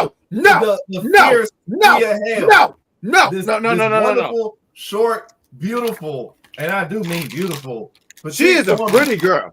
She is a pretty girl. She is a fantastic young lady. I'm pretty sure she's going to do great things, but she rubbed me wrong. I'm very upset. She shouldn't be, I sound muffled. Oh, let me fix that real quick for you because I want you guys to hear me. I don't like this. I don't think she's being rewarded for this. I feel sad that Carmen has been, she's treated like a rug. You know a rug when you rub your muddy shoes on there? I think Carmen should have won this. I'm really disappointed in one. You kept calling him Pepe Le Pew. What's his name? The Thunder. Yes, he. What are you doing? You didn't help your girl. You know what? I hope that you guys do break up because you didn't help. And now Thea's in this match, and that looks really good. I hear the layers. It's being chewed in my ears. That sounds fantastic. But I'm upset. I don't like this. Thea should be suspended. My favorite flavor, come at me, people. I want you to make sure that this is good. Don't shout. I'm yelling. I'm upset. Mark, I'm upset. My friend didn't hear me. But I'm upset. I don't like that she's being rewarded for this. She's not going to win. And I'm going to sit here and laugh because I call that justice. As you know, I'm upset, Mark. All right, you're not having a good time. No! I'm not having a good time. Shut the stream down. I won't shut it down, but I want you to know that I'm not happy. My best friend of many years, I've been friends with him from 6th grade. I want him to know I'm upset. I'm upset, Mark. No! Leave. Thank you. But I'm upset, and I want everyone to know how upset I am, and I don't like that she's being rewarded for this. And you know what's going to happen? I'm hopping the rails. And when I hop the rails, and you don't see me anymore, don't tell Mark to shut me down. Mark's my lawyer. He won't shut me down. He respects me. Unlike you, Jeffrey. But take the floor, because I'm very upset. We can tell that you're very upset. That's why I want to punch something right now. I want to punch the. I'm just eating some good Ben and Jerry's. I'm going to guillotine the wind. That's how upset I am. And this is the best part about being on the air when someone rants. We can literally just grab a snack and just eat it. Why? Like cartoon characters in the background. Let me ask everybody this. Why is Jessie J not in this match? She should be in this match. Okay, that's listen. We already discussed this. We already discussed this, which we both agreed on that. We all agree on that. However, Jasmine decided to put herself in the qualifier match. Jasmine Nix decided to put herself in the qualifying match after JC and Fallon couldn't stop arguing about who should be in that match. Jasmine put herself in that match and she lost, unfortunately. So she's not in the qualifying match. So now all the girls that didn't make it what is a Jasmine? are in the pack. What is a Jasmine? I have no interest in this. Look, what's the next? Look, I said this right here. Said is with me. Said in the chat, he said should have been JC versus Carmen. Thank you. Said, you know what? Said you are officially my new best friend.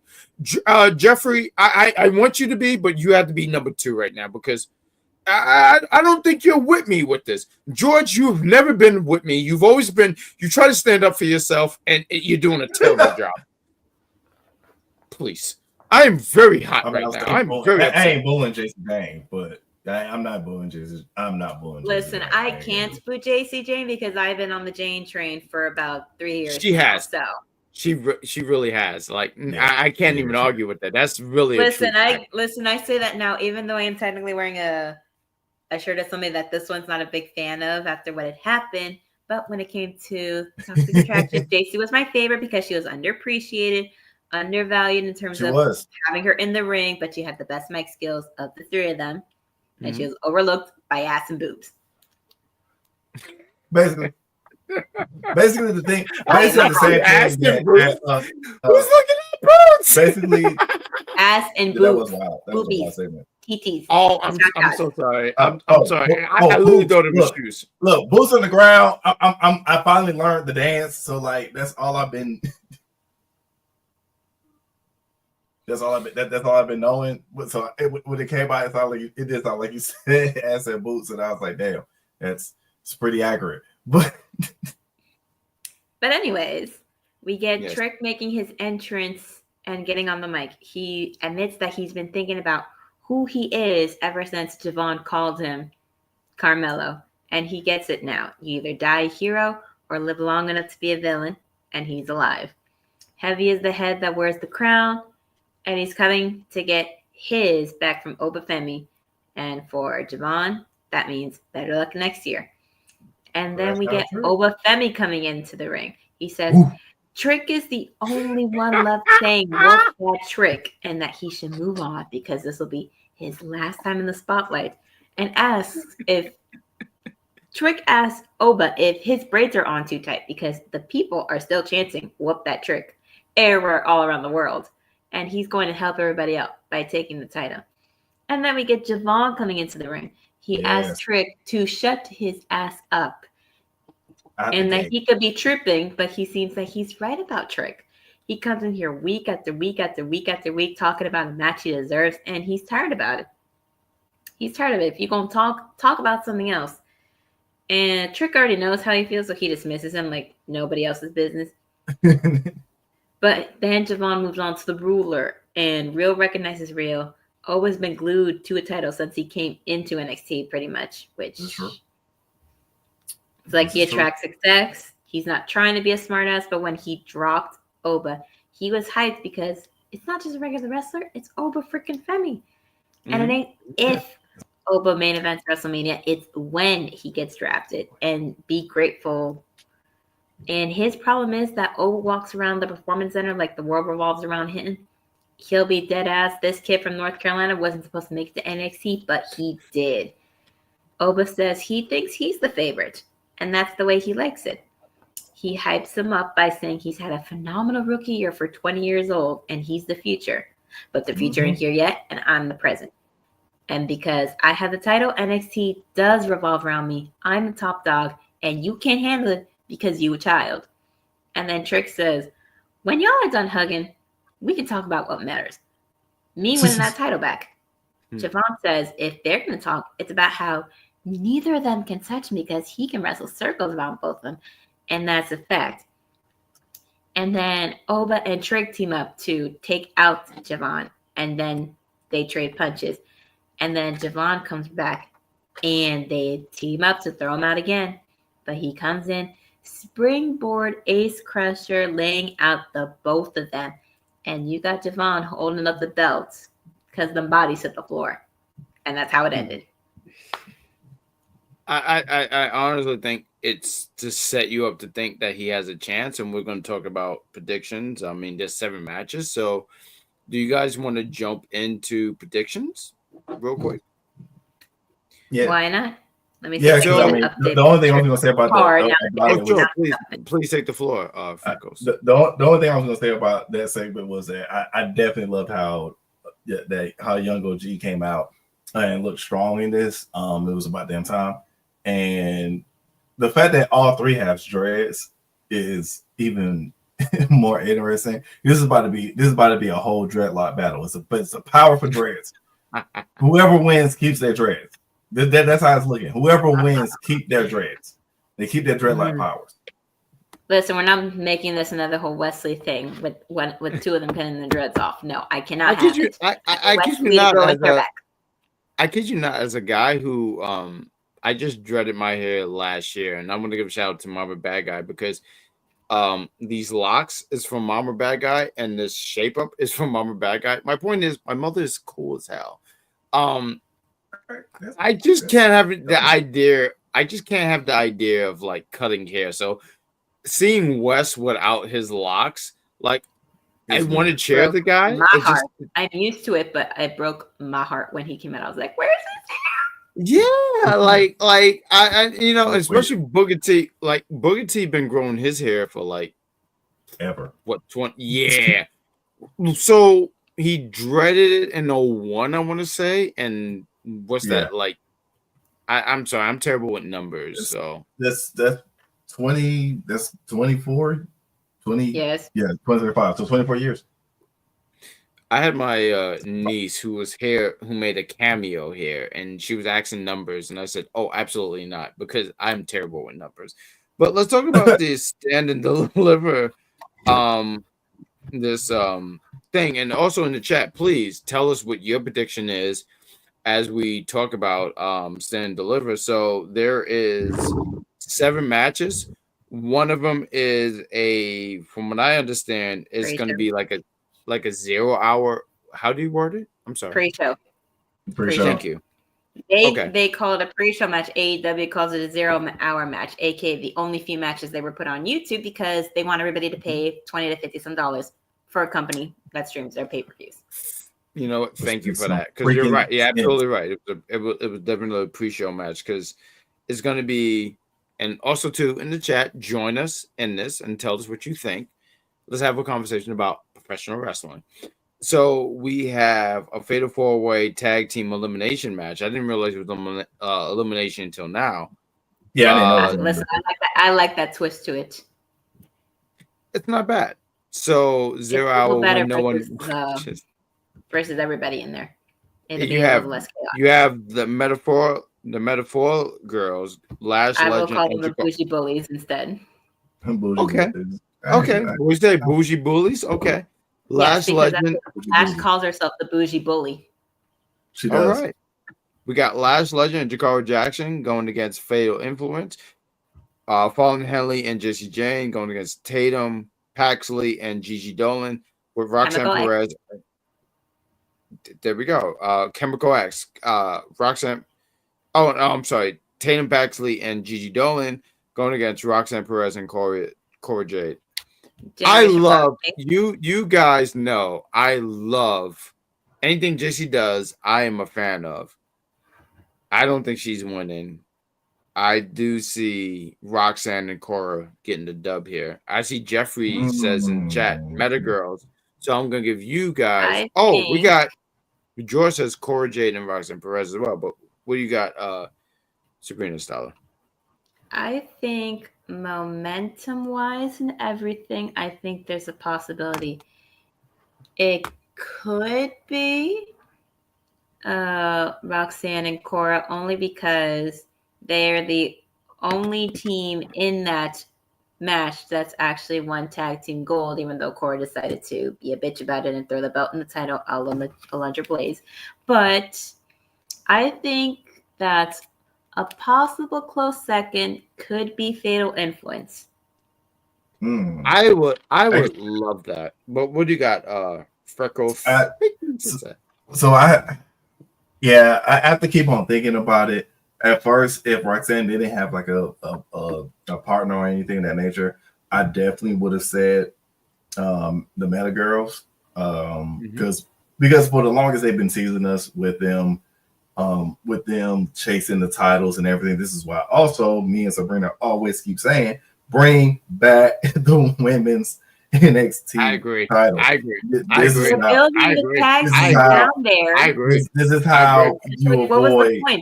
This is how you avoid this. This is how you avoid this madness. You know, because these three girls could have went and fought. These three teams could have went and fought. The whole elimination could have went and fought for those titles.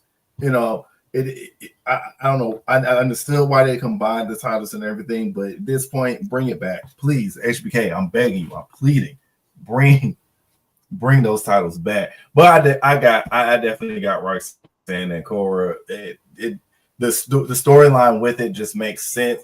The art where they want their moment, it makes sense. And this is not even a probably. This is definitely it's gonna be Roxanne's last match or year in NXT before she gets called up. I mean, she just had a match on SmackDown for the belt against Tiffany. And that's why I really thought that that's when she got called up. I was like, oh, okay, so she's on SmackDown now. But no, it's like they doing her like how they did Melo last year. It's like a will they won't they thing. They're doing the same thing they did with Melo. They doing the same thing they did with Melo. When Melo was having his matches on SmackDown, then he had that one moment on Raw, and then it's like that following moment after he lost to Trick, he moved up, he moved on. So I got Roxanne and Cora.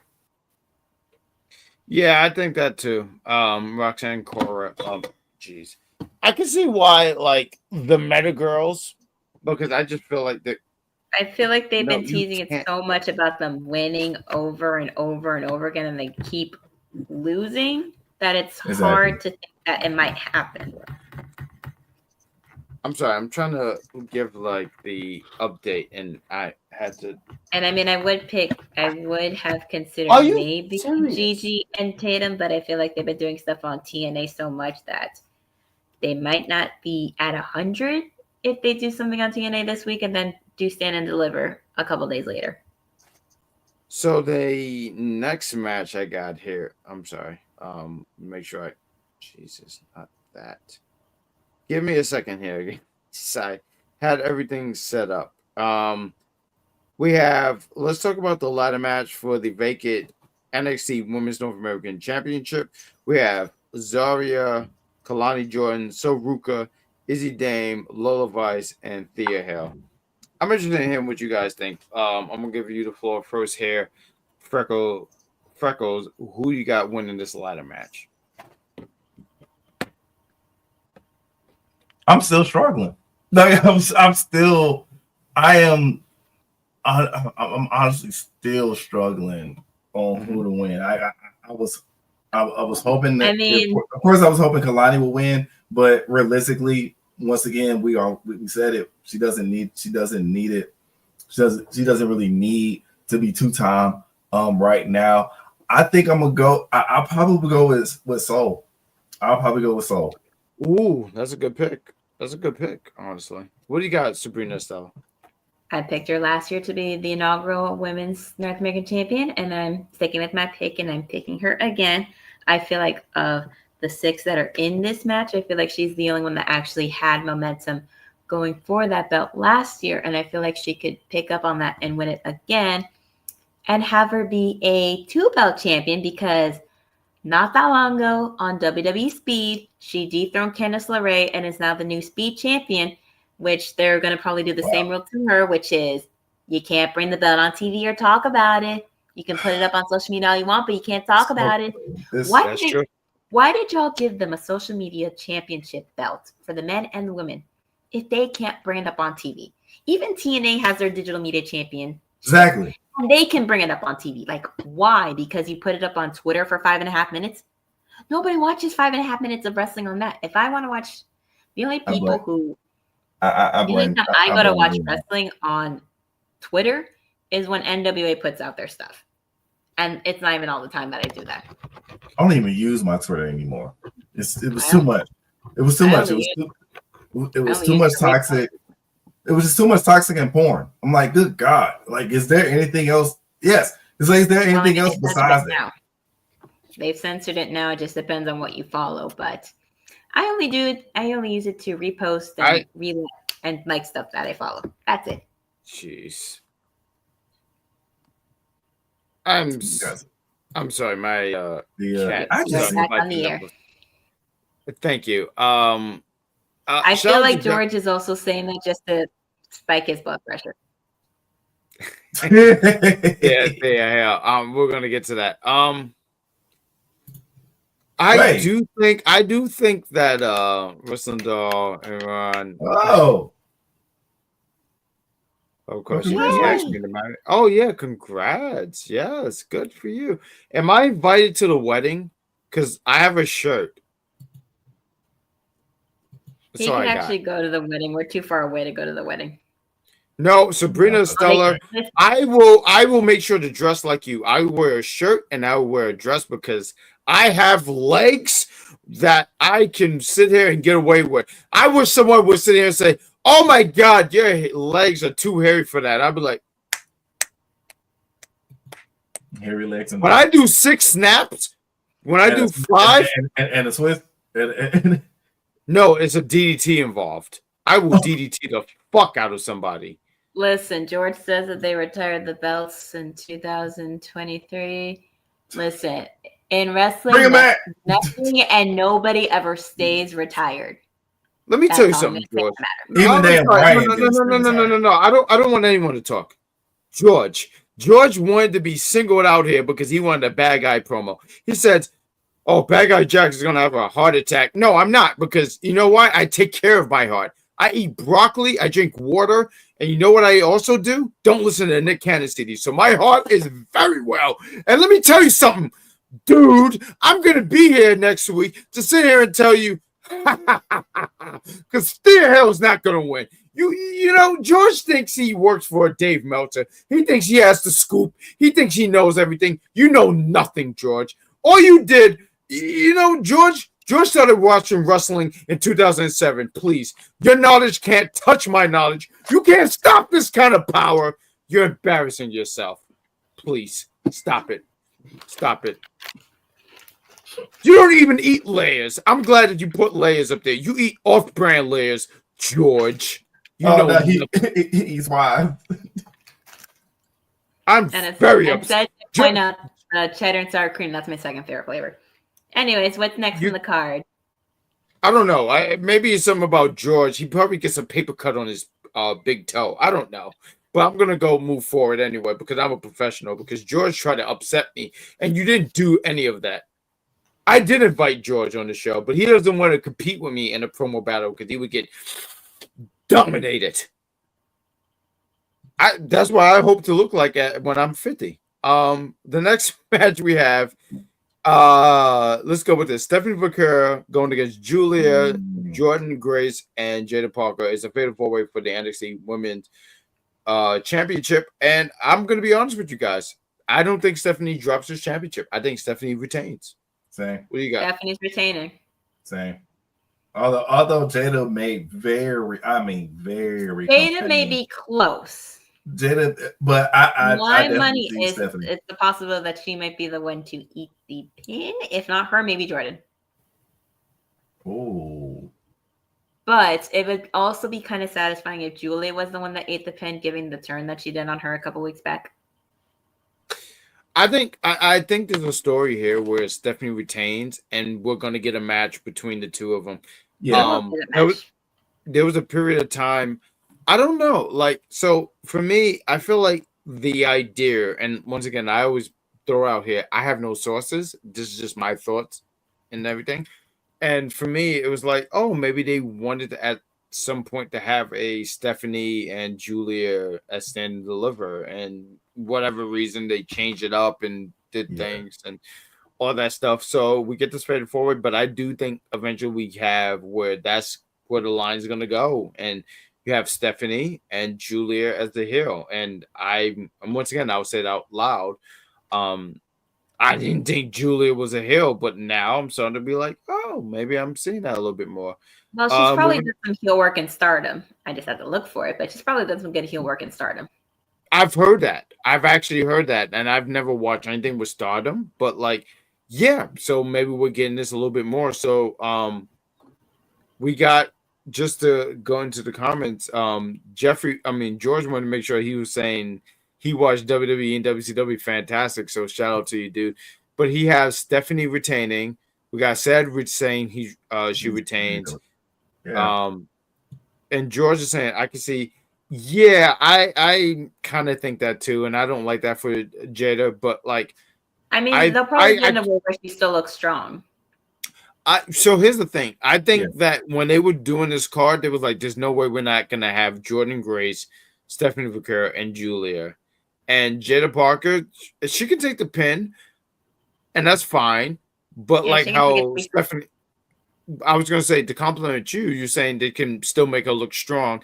And I do think at some point they're going to put the title on Jada. Close second is Jordan, but my heart wants Jada. And I get that. I get why you would say Jada. My heart wants Jada, but yeah, I'm going with Stephanie. I'm sorry, if I can just say this real quick. I do apologize. Go ahead. I do want to sit here and say, Jada's been put in a lot of championship predicaments. I'm sorry, I can't get the word down. And I think she's eventually going to get her time in the sun. She will get that. But I don't think it's. I don't think right now. Like I said, it was very compelling. Jada has been really compelling me, and if she does win, I'm gonna scream. I'm gonna scream for joy. But you scream, my jaw's gonna drop, and Dice is gonna make it rain wherever he's watching. Lord. And I will say, with this comment that George put up, and he put it up earlier in the show, I saw the video, I lost respect for Jasmine when I saw that she didn't do anything to stop the comments that he said. I was thinking, she even laughed. Unfortunately, maybe she's used to hearing it from him and thinks that it's funny. There is no excuse for saying anything racist or discriminatory to anybody that's disabled and such. It's not funny. Especially in Disneyland. Out of all people, out of all places, you go to Disney. In Orlando, like, girl, come on. Bruh. Yeah, this might be why she ain't really on Stand and Deliver. This might, I don't know. I ain't got sources like, other people. Listen, Here. Jada said some stuff about her opinions about trans people competing in sports. Yep. She's still wrestling. She's on the card, so it's a little different because she actually said that stuff, whereas Jasmine's not saying anything to this person, and both ways are still bad. So I'm not defending nobody, and I'm not excusing anybody. So nobody can say that I am. Because when I heard that stuff that he said, because I follow women's wrestling fan pages on Instagram, and I saw that clip, I was like, why the hell is she not saying anything? Right. I was like, damn. And like, you're recording it, and he's just, I mean, they're recording. He's acting all boo the fool. Every place that they went to, he it's just that he had something racist to say. It was crazy. Very wow. But anyways, I had put it in the chat. So if you whenever I already saw it on Instagram. So right. But what match shall we talk about next, good sir? I got you, madam. We have the next match being Nathan Frazer and Axiom defending their NXT Tag Team Championships against Hank and Tank. And you know what? I feel after all the hard work that those two have been putting in, trying to figure out their way, I think they might take the belts away from Fraxium, and Fraxium get called up. Yeah. And if not, they'll give a valiant effort trying. Yeah. I see the cracks in Fraxium. They've been having, and honestly, they've been having these titles for a long time. So we need some fresh. I was gonna say they're close to a year, but they did drop the championships to that fraudulent Chase U. But you know what's funny? I'm sorry. They apologies. They went against former NXT Tag Team Champion. That was Braun Breaker and one Baron Corbin. We missed that match. I went to Philly with some friends, missed the first two matches, and I kid you not, the first match that I got to see when I did eventually get into the arena was one with JC Jane and I forget the match, but it was a 6-women's tag match. You guys know what it was, but JC Jane was in it, and I immediately was like, "Oh, this is fantastic!" Boom. But Axiom or Fraxium, they have been a fantastic tag team champions. I don't think they're dropping it to Hank and Tank. I just don't see it.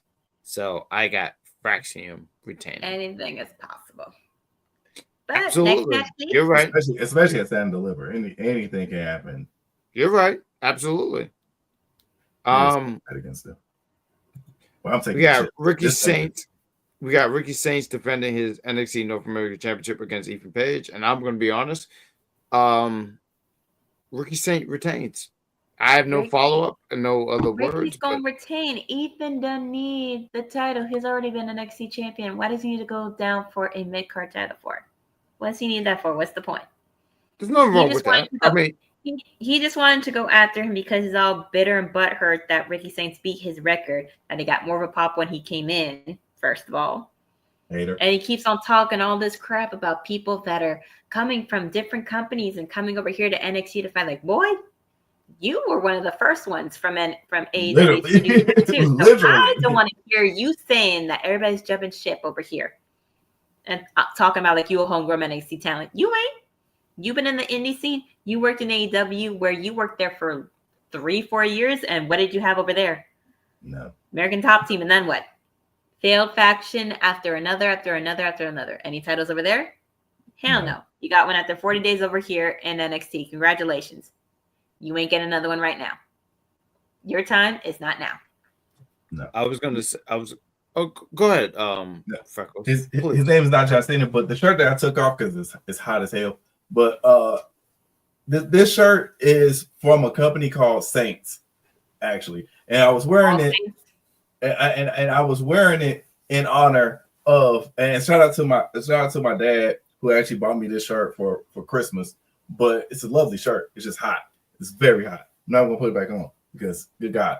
But that's what I'm going with. I'm going with Ricky Saints to hit the pose one time with it. But I love the guy. We do not And once again, Sabrina is right. We do not need another Ethan Page title reign right now. It's going to happen. It's going to happen, but not right now. It'll happen in the future. It ain't going to happen now. You know what? It's just former AEW people going up against each other. Honestly, and shout out to Jeffrey. He said Ricky Saint retains and breaks someone else's mouth. And I guess he was saying, meaning Ethan. And Ethan breaks someone else's mouth. So. I do think that Ethan's going to be called up. I think that he has something similar with Kevin Owens. Kevin Owens was not long. He was in NXT, but he wasn't there long, if you think about it. And I think that's what Ethan Page is. I think Ethan Page can be a great addition to that. I feel like there's roles for everything. Sometimes Raw or SmackDown? Raw or SmackDown? Probably Raw. I like Raw, but I'm going to go against SmackDown. Yeah, I was going to say, I'm wondering, damn. You know what? Heat. Because I wanted to go against everybody, but everyone said something. It's crazy. But I think Raw. No, you know what's crazy? The fact that Ethan Page is now in NXT, and just when we thought that there was a possibility that him and Josh Alexander were going to get back together and work together for a bit, Josh Alexander is now All Elite. I do. He's going to be in AEW. I think there was something that said that he's signed a contract with AEW. Yes, that's why I'm saying that Josh Alexander is All Elite, so we ain't getting a No North reunion. But let me. I do want to. I'm sorry. I love conversation. So I know you said SmackDown, and I see Jeffrey and George saying SmackDown. Why do you say SmackDown? Just out of curiosity. Like I just feel like as far as the rosters over there, I feel like SmackDown might put a little bit more of an emphasis on him. I feel like Raw is focusing on like trying to figure stuff out with the New Day, the War Raiders, the Judgment Day, their poor excuse of Lyra's title reign and defenses that they've had with her over there. I mean, and they also got Penta over there, and he's really big right now. And I know they got Phoenix over in a SmackDown recently too, but I feel like he'll be big, but probably not as big as when Penta came in, because everybody was like really excited for when Penta came in. And plus, I feel like they need a little bit more in SmackDown, especially since KO stepped down too on account of his injury and everything. I like some that if we can highlight Jeff. Shout out to Jeffrey. I see you, but I wanted to highlight George. And he said, Ethan Page, WWE United States Champion. That wouldn't be bad to see him go after. Yes. Yeah, something about that. I would find it really funny if he were called up, and if Chelsea Green is still the U.S. champion by the time that happens, we'd have 2 Canadian-American United States champions. I would find that I do want to highlight Jeffrey because he was saying SmackDown has more flexibility. Okay. All right, cool. I mean, which could work, especially with his family. I think there's and we're here, so you got the duo. But I know that Freckles will be back here. But I just wanted to know what was the reason about SmackDown. I think Ethan, no matter what brand it is, put him in the mid-card championship, and there's nothing wrong with that because you want to stack that up as well as the World Heavyweight Championship thing, and eventually maybe he can be in that position where he is in the conversation World Heavyweight Championship, WWE Championship, whatever it is. There might be some potential there. And Jeffrey said, and GM Nick, who was in TNA, it's funny. We're in a world now where there's a lot of TNA guys and AEW guys, and they're being presented in a way where and supposedly they might get a New Japan guy. Possibility. I heard about that. You're talking about Cobbs, correct? Yes. Absolutely. I'm not super familiar with his work. I've seen some of his stuff. But let's go on to the next match. I'm pretty sure. I like that comment, George. Thank you. That's a very nice comment. That's seeing the Women's United States Championship and the Intercontinental Championship being defended at the second coming of the Evolution PLA. And all I can say for women's wrestling fans everywhere, we won! You know, I mean, we don't do a whole lot of stuff about news and stuff like that, but I heard that there's supposed to be a Evolution 2, and I think that's fantastic.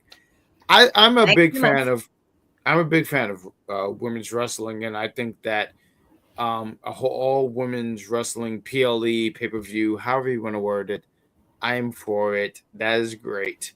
My thing is that I hope that it features all the brands from Raw, SmackDown, and NXT. That's all I hope for. I mean, they did have some NXT girls in the first Evolution as well as Raw and SmackDown, so we're gonna get it again. Plus, if we don't, women's wrestling fans will riot. Next match, please. Yes, ma'am. We have the D'Angelo family. It's a 6-person tag against the Dark State. It is the Dark State. What do you got, madam? I feel like based on all the cracks that's happening with the family, I feel like the Dark State they're going to take advantage of the fact that they're falling apart at the seams, that Tony and Stax are not listening to each other, more so Stax not listening to Tony and doing whatever the hell he wants, and that I feel that either very close to the end or post-match, Stax turns and walks out and beats his own man. And then Luca and Adriana look over once he's gone and they're like, what the fuck? While seeing Tony D being sprawled out on the floor, most likely. That's what I'm calling it. Swear jar. If it happens, if it doesn't, that's fine. They'll probably save it for something else in the future. You know, real quick. I'm sorry, just real quick. It is midnight, and there's a lot of you guys that you guys are crazy, but like it's midnight. It is. I see a lot of you guys on Twitter. There's a lot of you guys on YouTube, and we appreciate you guys. I just want to make sure that is like noted completely. We didn't play a commercial. We just went straight through everything. One. And did we? We played one because you were cackling too hard at whatever was that Freckles said that made you die laughing, which I couldn't even hear because you were cackling so hard. I am a witch. I forget what a male witch is called. It's a warlock. I don't like that for me. I hate that because I have no war. It's just yes. But we thank you guys for being in here and joining us and just being here. Oh, Freckles is back.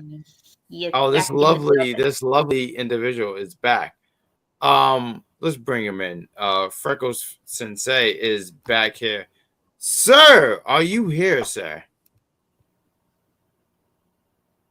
It doesn't look like it. Oh. He's trying here, folks. I'm still frozen.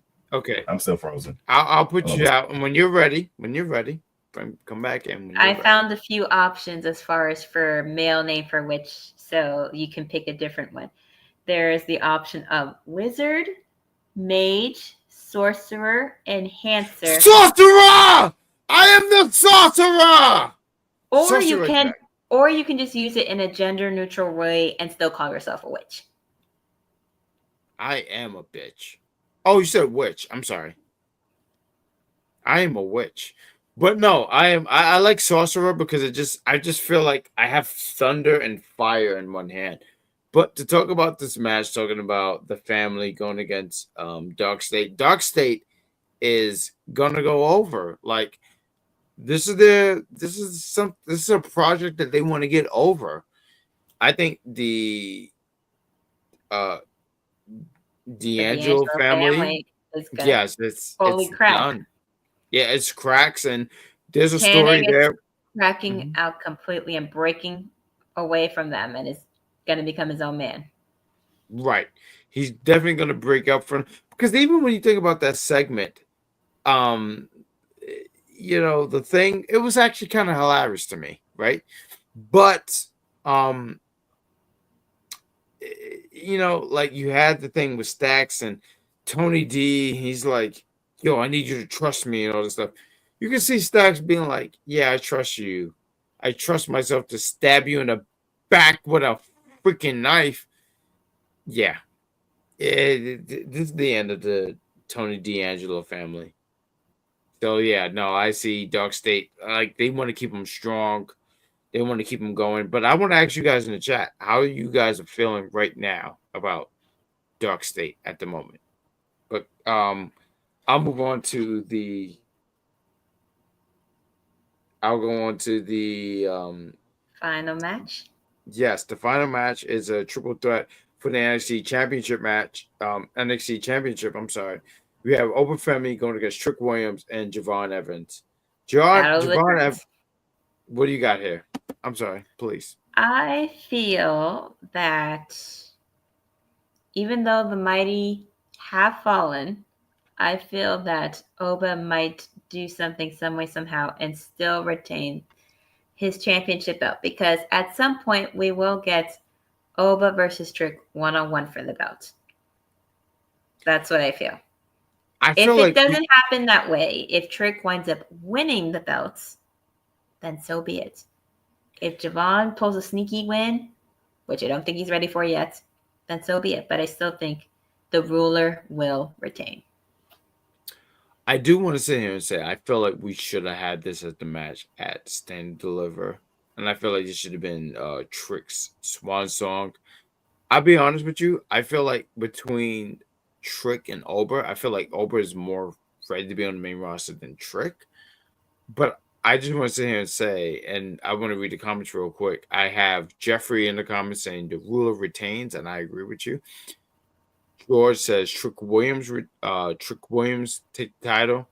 Says better get over or they will cut the next round. But okay, so he says Ober goes over.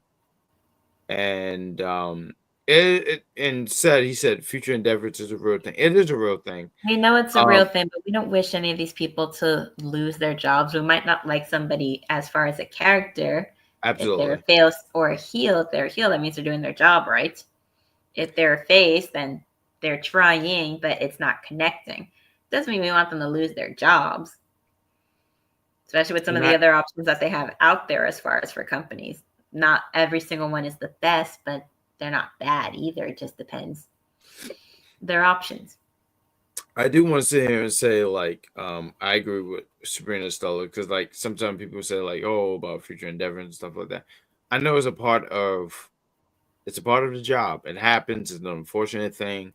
But when asked about, like, oh, who should be released and stuff, I don't root for that. Like, it's a job. People are trying to make a living. This is their dream.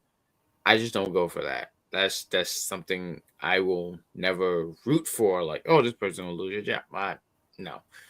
But it does happen. He is back. He is back. So we discussed Dark State versus the D'Angelo family, as well as the triple threat match with Oba, Trick, and Javon Evans. So why don't you give your input since you are now able to discuss it live on the air?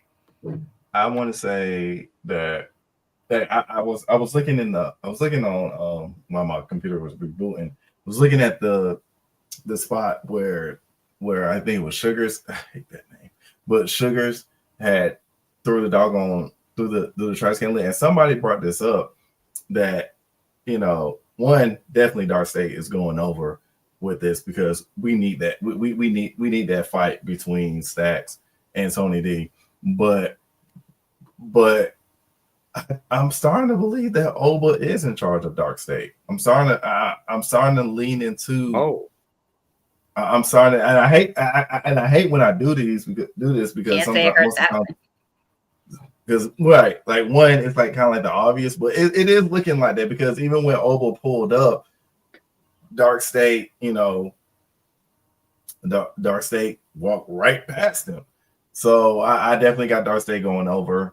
I mean, it could be more of a strategy thing, saying like we can beat y'all up whenever the hell we want. That doesn't mean every time we go see you, we gonna whoop your ass damn time. You gotta give the people some time to be freaking out and just. But no trash talk, no nothing. You just walk by. If it was me, I'm like, look, I got to deal with this, but we're gonna come for you later. I mean, they're not the kind of faction that picks fights with everybody. They just pick it whenever they choose to. They don't got to do it every time they see everybody. This is also true, but like I said, that's just something that I want to throw in there. That he might be behind. You know what I'm saying? He could possibly might be behind it, but I definitely got Dark State. With the triple threat, I got Opal Femi winning. I think we're definitely going to get. Yeah, I don't really want to see Trick versus Javon again in a sense, but I just don't see Javon getting it. I think Trick is getting called up soon anyway. So Oba, aka King M'Baku of the NXT, is gonna be your reigning champ. Coming out of Santa Louis.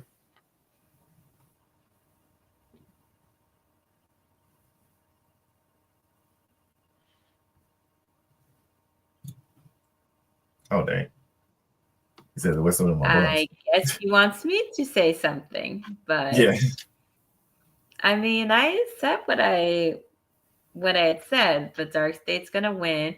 There's a possibility that during the match, either very close to the end or post-match, Channing is going to turn on the family. He's going to beat down Tony D, and he's going to stand and be his own man and leave. And Luca and Adriana are going to look down at Tony and then look back at Channing, being like, "What the hell?"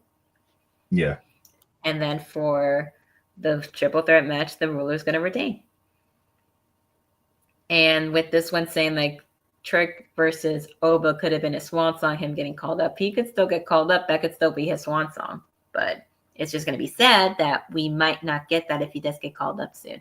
But if not, Oba retains. A couple of victories down the line, he gets a match 1-on-1. You know, I think there's something there about a 1-on-1 because they never had a 1-on-1. They have. I do feel like Oba is more ready for the main roster than Trick. I mean, some people see others and feel like, oh, they're ready to be on the main roster, but them, when they're working there, they don't feel it. Like Tiffany, she could have been called up long before she did, but she had said, no, I want to keep working here some more because I don't feel like I'm ready. And which did help out in her favor for a bit. And I think that maybe he still kind of feels that way too, maybe. And you know, sure, like maybe that's the thing. I'm just going by as a fan, like the stuff that he does. Like I have a friend who watches NXT as well, and he's like, it's more of a casual. I mean, he's like, oh, it's something about this Oba guy, but like, yeah, no, I totally get what you're saying. Where you're saying like they would be like, hey, maybe I'm like, I need to stay here for another few months, blah blah blah, but. Yeah, I just want to say that Oba retains the NXT Championship, as he should. And I think they want to get a 1-on-1 with him and Trick at some point. Because we never had a 1-on-1 between the two. I can see it. And that is the NXTrio show, as well as our predictions for Stand and Deliver, which WrestleMania predictions will be happening Thursday at 7 with this one down here joining. It's been Freckles Week over on Popular Review, and we all done it at some point or other. I've had my stellar week being on Raw, AEW, SmackDown, and NXT reviews, as has this one. He's had his Grand Slam week, so to speak. Boom. You guys don't want to hear me for a whole week because I yell a lot. I make a lot of noise. They like hearing you yell. They like hearing you rant. I rant too. That's why they like watching us. That's why we have 60 people watching still. And it's I do want to sit here and say real quick, like I think it's so important about like telling people things. Like I love doing this thing called podcasting and wrestling podcasting and stuff. Like this is just being genuine and stuff like that. I love talking about wrestling because wrestling been a big part of my life for many years, and I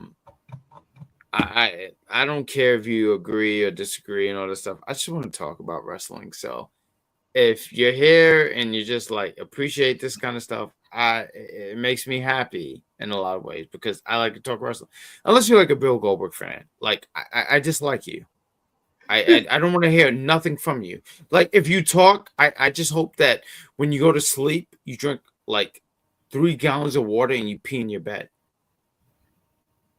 3 gallons though? It's crazy. I'm sorry, you're right. You 4 don't even gallons need of that water. many. You know what? You're right. I can up it up. You don't even need that many. Yeah, I hope if you drink 4 gallons of water, you pee in your bed. Because Bill Goldberg fans are not allowed in my house at all. I don't want any of that. Get out. Matter of fact, I'm gonna open the door. I don't have a butler. I don't do that. But someone should open the door, and I just let you wet the bed, and I want you to sit there and feel bad about yourself because ill. I like this said guy. This said guy is my new best friend. Jeffrey, I know you want to be my best friend. Right now, the Jack War Order said is my number 2. Jeffrey, you got to be my number 3 because this said I like this said. This said you understand me. Thank you, said you are part of the Jetpack community. I'm gonna send you a shirt, and also Jeffrey because Jeffrey was a part of the Jetpack community as well. But if you like Bill Goldberg, disgusting. You should feel bad about yourself. One of my best friends is a Bill Goldberg fan, and I felt like he was going to attack me. So if I don't make any shows, it's because you know why. But go ahead, Sabrina, still take over. He did give. I'm sorry, Jeffrey didn't like that. Jeffrey didn't like that. He didn't like that number. He did give. He did give Taker his worst match ever during that abysmal. Jeffrey, what are we talking? Oh, can I? I'm not going to talk about Bill Goldberg. Bill Goldberg. What are we talking about? I'm sorry that Jeffrey. I know you didn't like number 3, but you're part of the Jackpack community. Give me a 2 sweet because you're part of the Jackpack community. We're gonna get some merch going. They're going. Oh, definitely. Mad Dog. Who did? Mad Dog? Mad Dog. Hold on. No. Mad Dog. Oh, I'm gonna call for my mother, so I can't do that. My mother is calling me, so I'm gonna be quiet. Matt, we love you. Why? I don't. This one could have gone off the rails again. We don't need it. He really was. Like, look, it's midnight. I'm trying to play Marvel Rivals after this, and then we get. I'm trying to get ready to make myself a midnight snack because I'm hungry, but we got something for everybody here on Unpopular Review. Yes, we do. We got something for everybody to see. And if we could get that brought up so I can discuss it, please. Oh, yeah, absolutely. I'm so sorry. I'm sorry. When I saw my mother call, I struck in fear. I mean, we all do when our moms call us, so. Hold on, give me 1 second. There we go. You got it. Oh, you got it? Oh, you clicked it? I got it. Oh, you got it? Oh, I'm so sorry. You got it. My bad. All right. Take it away, Sabrina. So we have the Mike Knox show on Monday nights at 6 p.m. for the Intelligent Wrestling fan. It's moved to Tuesdays. Oh, now it's going to be on Tuesdays. Mike, you competing with us now. Mornings. Okay. So now we have the Rated R review being the only Monday show on Unpopular Review with EC, Big Daddy Cool, and Steamy Willie Beaming, the NXTrio with yours truly. All Elite Women and Friends on Wednesday, top 5 prediction and or top 5s and or predictions on Thursdays. The SmackDown Penitentiary with Z and Vic, your SmackDown Wardens, and you have the AEW Collision Review show on Saturday nights with Mad Dog Kelly and Vic and the Z is silent or whoever joins him on that product because I don't watch it that much myself. It's like Mad Dog and Friends, but mostly it is Z. But yeah, shout out to Mad Dog because he has been like the AEW insider guy, quote unquote. But he's our AEW mark. Yeah, it's like probably one of 2. And I do like AEW. I do. It's Mad Dog and his dogs on AEW Collision. I do want to give a shout out to Mad Dog because he does a fantastic job. I know he does the Dynamite when he needs to fill in, and he's been doing stuff with Collision. And also shout out to him because he does stuff with social media. So shout out to Mad Dog.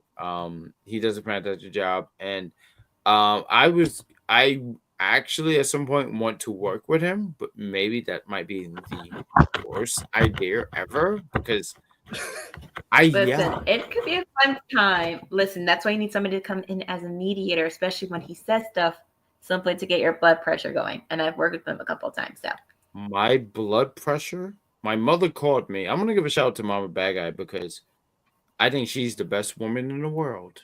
The best in the world, baby.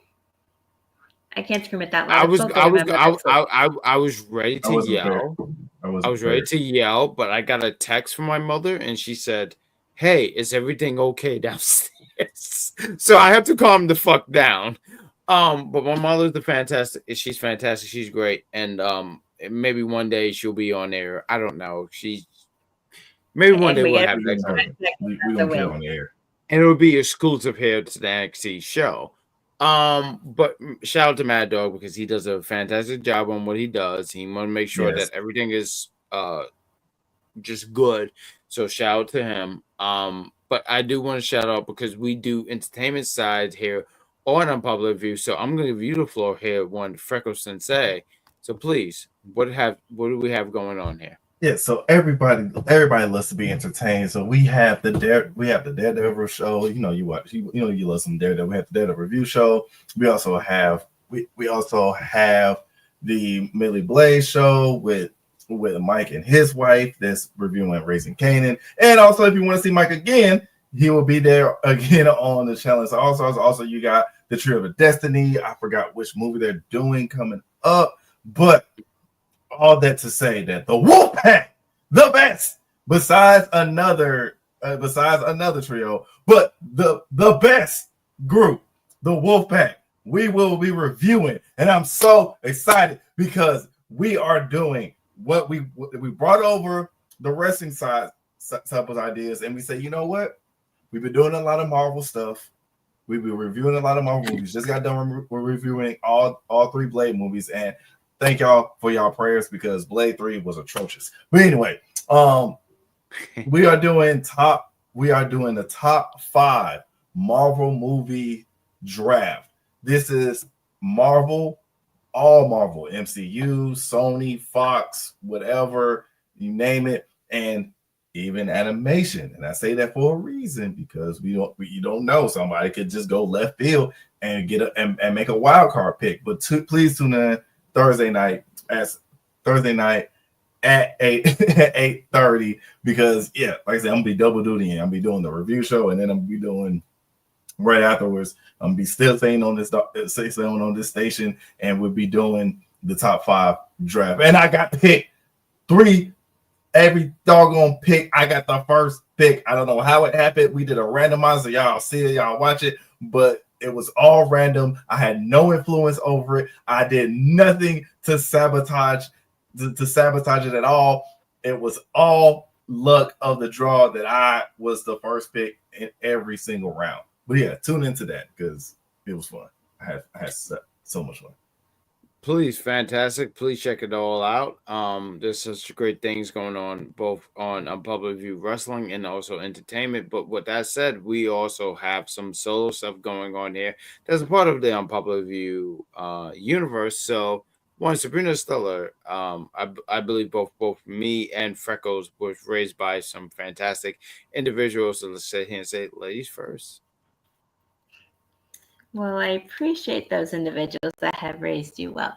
But yes, I have my YouTube channel, The Unofficial Camera Woman, where I go throughout Central Florida and occasionally South and record wrestling matches to put them on my channel. Sometimes, if I'm lucky, I can put them up right away. Sometimes it just will take a little bit of time before I can put them up on the air so that other companies don't get mad at me and I don't get banned. But when those videos come out, just be on the lookout. There's some fun matches to see, so watch out for that. Frecklesensei, you have a Twitch channel, correct? Yes, I have a Twitch channel. Follow me on on my Twitch channel as is the same Frecklesensei. There will be, and shout outs to Beltline Cosplay, because I will be in a Winter Soldier cosplay for Thunderbolts for a private screening of Thunderbolts that's coming out, in May, but I get to watch it on April the 30th, so I can't wait. Can't wait for that. Also, I will did want to point out that this was the most atrocious comment that I've seen all night. Ain't no way I'm gonna put, and I love the Power Rangers, but I cannot for the love of me put them over Dragon Ball Z. Hell no. I can. I actually had Florida winning the national championship. I did not have Duke. I'm a Duke hater. I'm a number one Duke hater for the life of me. I just hate Duke. And lastly, I heard you, Sabrina. I heard you. We did. But we all know how much I don't like Dragon Ball Z, how much I find it overrated, overhyped. I tried watching it as a kid. I couldn't get into it. It bored the hell out of me. So. I'm sorry. Plus, it was one of the worst live action remakes until Snow White. It was one of the worst. I got a 2.5. Freckles. Actually, I got a 2.2, and then Snow White got 1.5. So I want everyone to know I didn't hit that, but Freckles, like, he is hurt. I'm hurt. I'm crying in the car. But lastly, I did see somebody pointing out, because I am a Lakers fan. I did see somebody point out about the Timberwolves versus Lakers. So just like the great Unc would say, the great Unc Shannon Sharp would say, I know they got Ant-Man. They can have Ant-Man, they can have Batman, they can have Superman, they can have Iron Man, they can have a whole Avengers. Lakers and 5. That's all I'm gonna say. Lakers and 5. Please check out these lovely individuals on YouTube and Twitch and all that stuff. I think don't forget to check him out on the Big Pop Theory podcast, where he talks all things wrestling as well. Yes, Captain K. Sawyer. Thank you. We are on episode 96. Nice. Yes. And we are, thank you so much. Almost that big 100. That's the road. That's the goal, is to reach episode 100. It's just a good time. We talk about Raw, SmackDown, sometime Marvel. Literally, we hit the record button and all that stuff. And I just, once again, I know I keep saying, shout out to Mama BadGuy. Shout out to Mama BadGuy. My mother is my best friend. And if you listen to it, like, that's the intro. You hear my mother talking, and it's really her voice. I asked her to do a redo, and she said she wanted to get paid. And I said, I'm your son. I think this is the greatest thing in the world. And she just said, no. Dang. I lose every day in life. But anyway, it's a great time. It's a fun time. And listen, at the end of the day, I don't want you to agree with anything I said. Let's just talk about wrestling. I like talking about wrestling. Wrestling has been a big part of my life since I was 6 or 7. I don't know. And I just love talking about wrestling. And that's some of the things that I love talking about NXT with you guys. Like, I don't want you to agree with me. I don't care for that. Let's just have a conversation and let's talk about it. And yeah, please do. And it's WrestleMania weekend. I hope all you guys enjoy it in any kind of way. Like, I hope at one point in your life that you all got a chance, an opportunity to enjoy WrestleMania. Like, 2 years, 3 years ago. I'm sorry, I'm terrible with numbers, but I got to do WrestleMania, and it was a great time. It was fun, and I hope you guys get that. Sabrina Estella with the numbers. Man. Thank you. Yeah, she's immediately sat here and said, like, yeah, let me help you. And I appreciate that. The first one was 37 and y'all went to 38. Nice. See, I'm terrible with numbers because, like, anything after 2, I'm, like, confused. Like, my niece was sitting there saying, what's this number? And I was like, no. And George says that Shay wants Finn Balor to win the Intercontinental Championship. She's not the only one. You know what? If I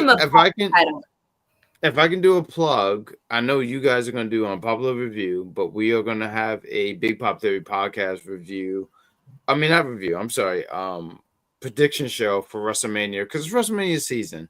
So please check out any podcast. It doesn't matter what it is. I'm not someone who's sitting and say, "Don't check this out, this podcast or whatever." Check out all the podcasts, join the conversation, talk about professional wrestling, and that's really it. Like that's really it. Just and thank you, Jeffrey. I'm hoping for safe travels as well. George said agree to disagree, and that's the whole thing about wrestling. It's subjective. I make my Bill Goldberg jokes, but if you like Bill Goldberg, cool. I just don't respect you. You can like him. Me and that guy Jack just will not care that much about it. You can like him, doesn't mean we will. But let's talk about it, and please subscribe to everything from Popular Review. I feel like we should have done that.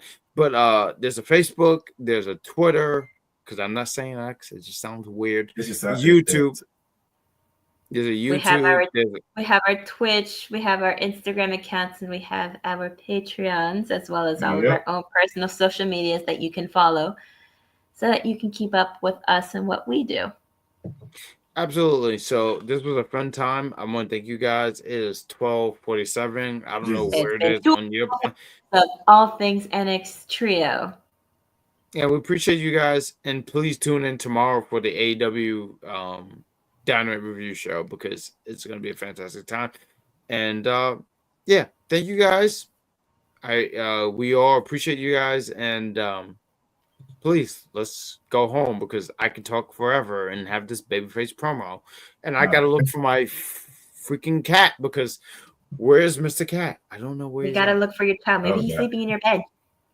No, he's not. He's absolutely not. He hopped off the bed, and you guys don't care about Mr. Cat. Do you guys care about Mr. Cat? Because I feel like I need to be replaced right about now.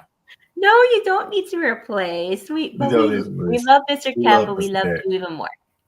Yeah. We wouldn't have Mr. Cat here if it weren't for you. That is true. I am Mr. Cat's dad. So please, let's end the show because I want to talk about my cat. All right. Well, that's it, guys. That's it from us. Like we said again, like, subscribe, and please share. Share this with a friend. Because you know at least one of your friends love wrestling. With that being said, we see you tomorrow. Actually, see you today. Tacos are great. Eat tacos. Wait, those on the AEW review show will see you in less than 12 hours. Yep. Lakers and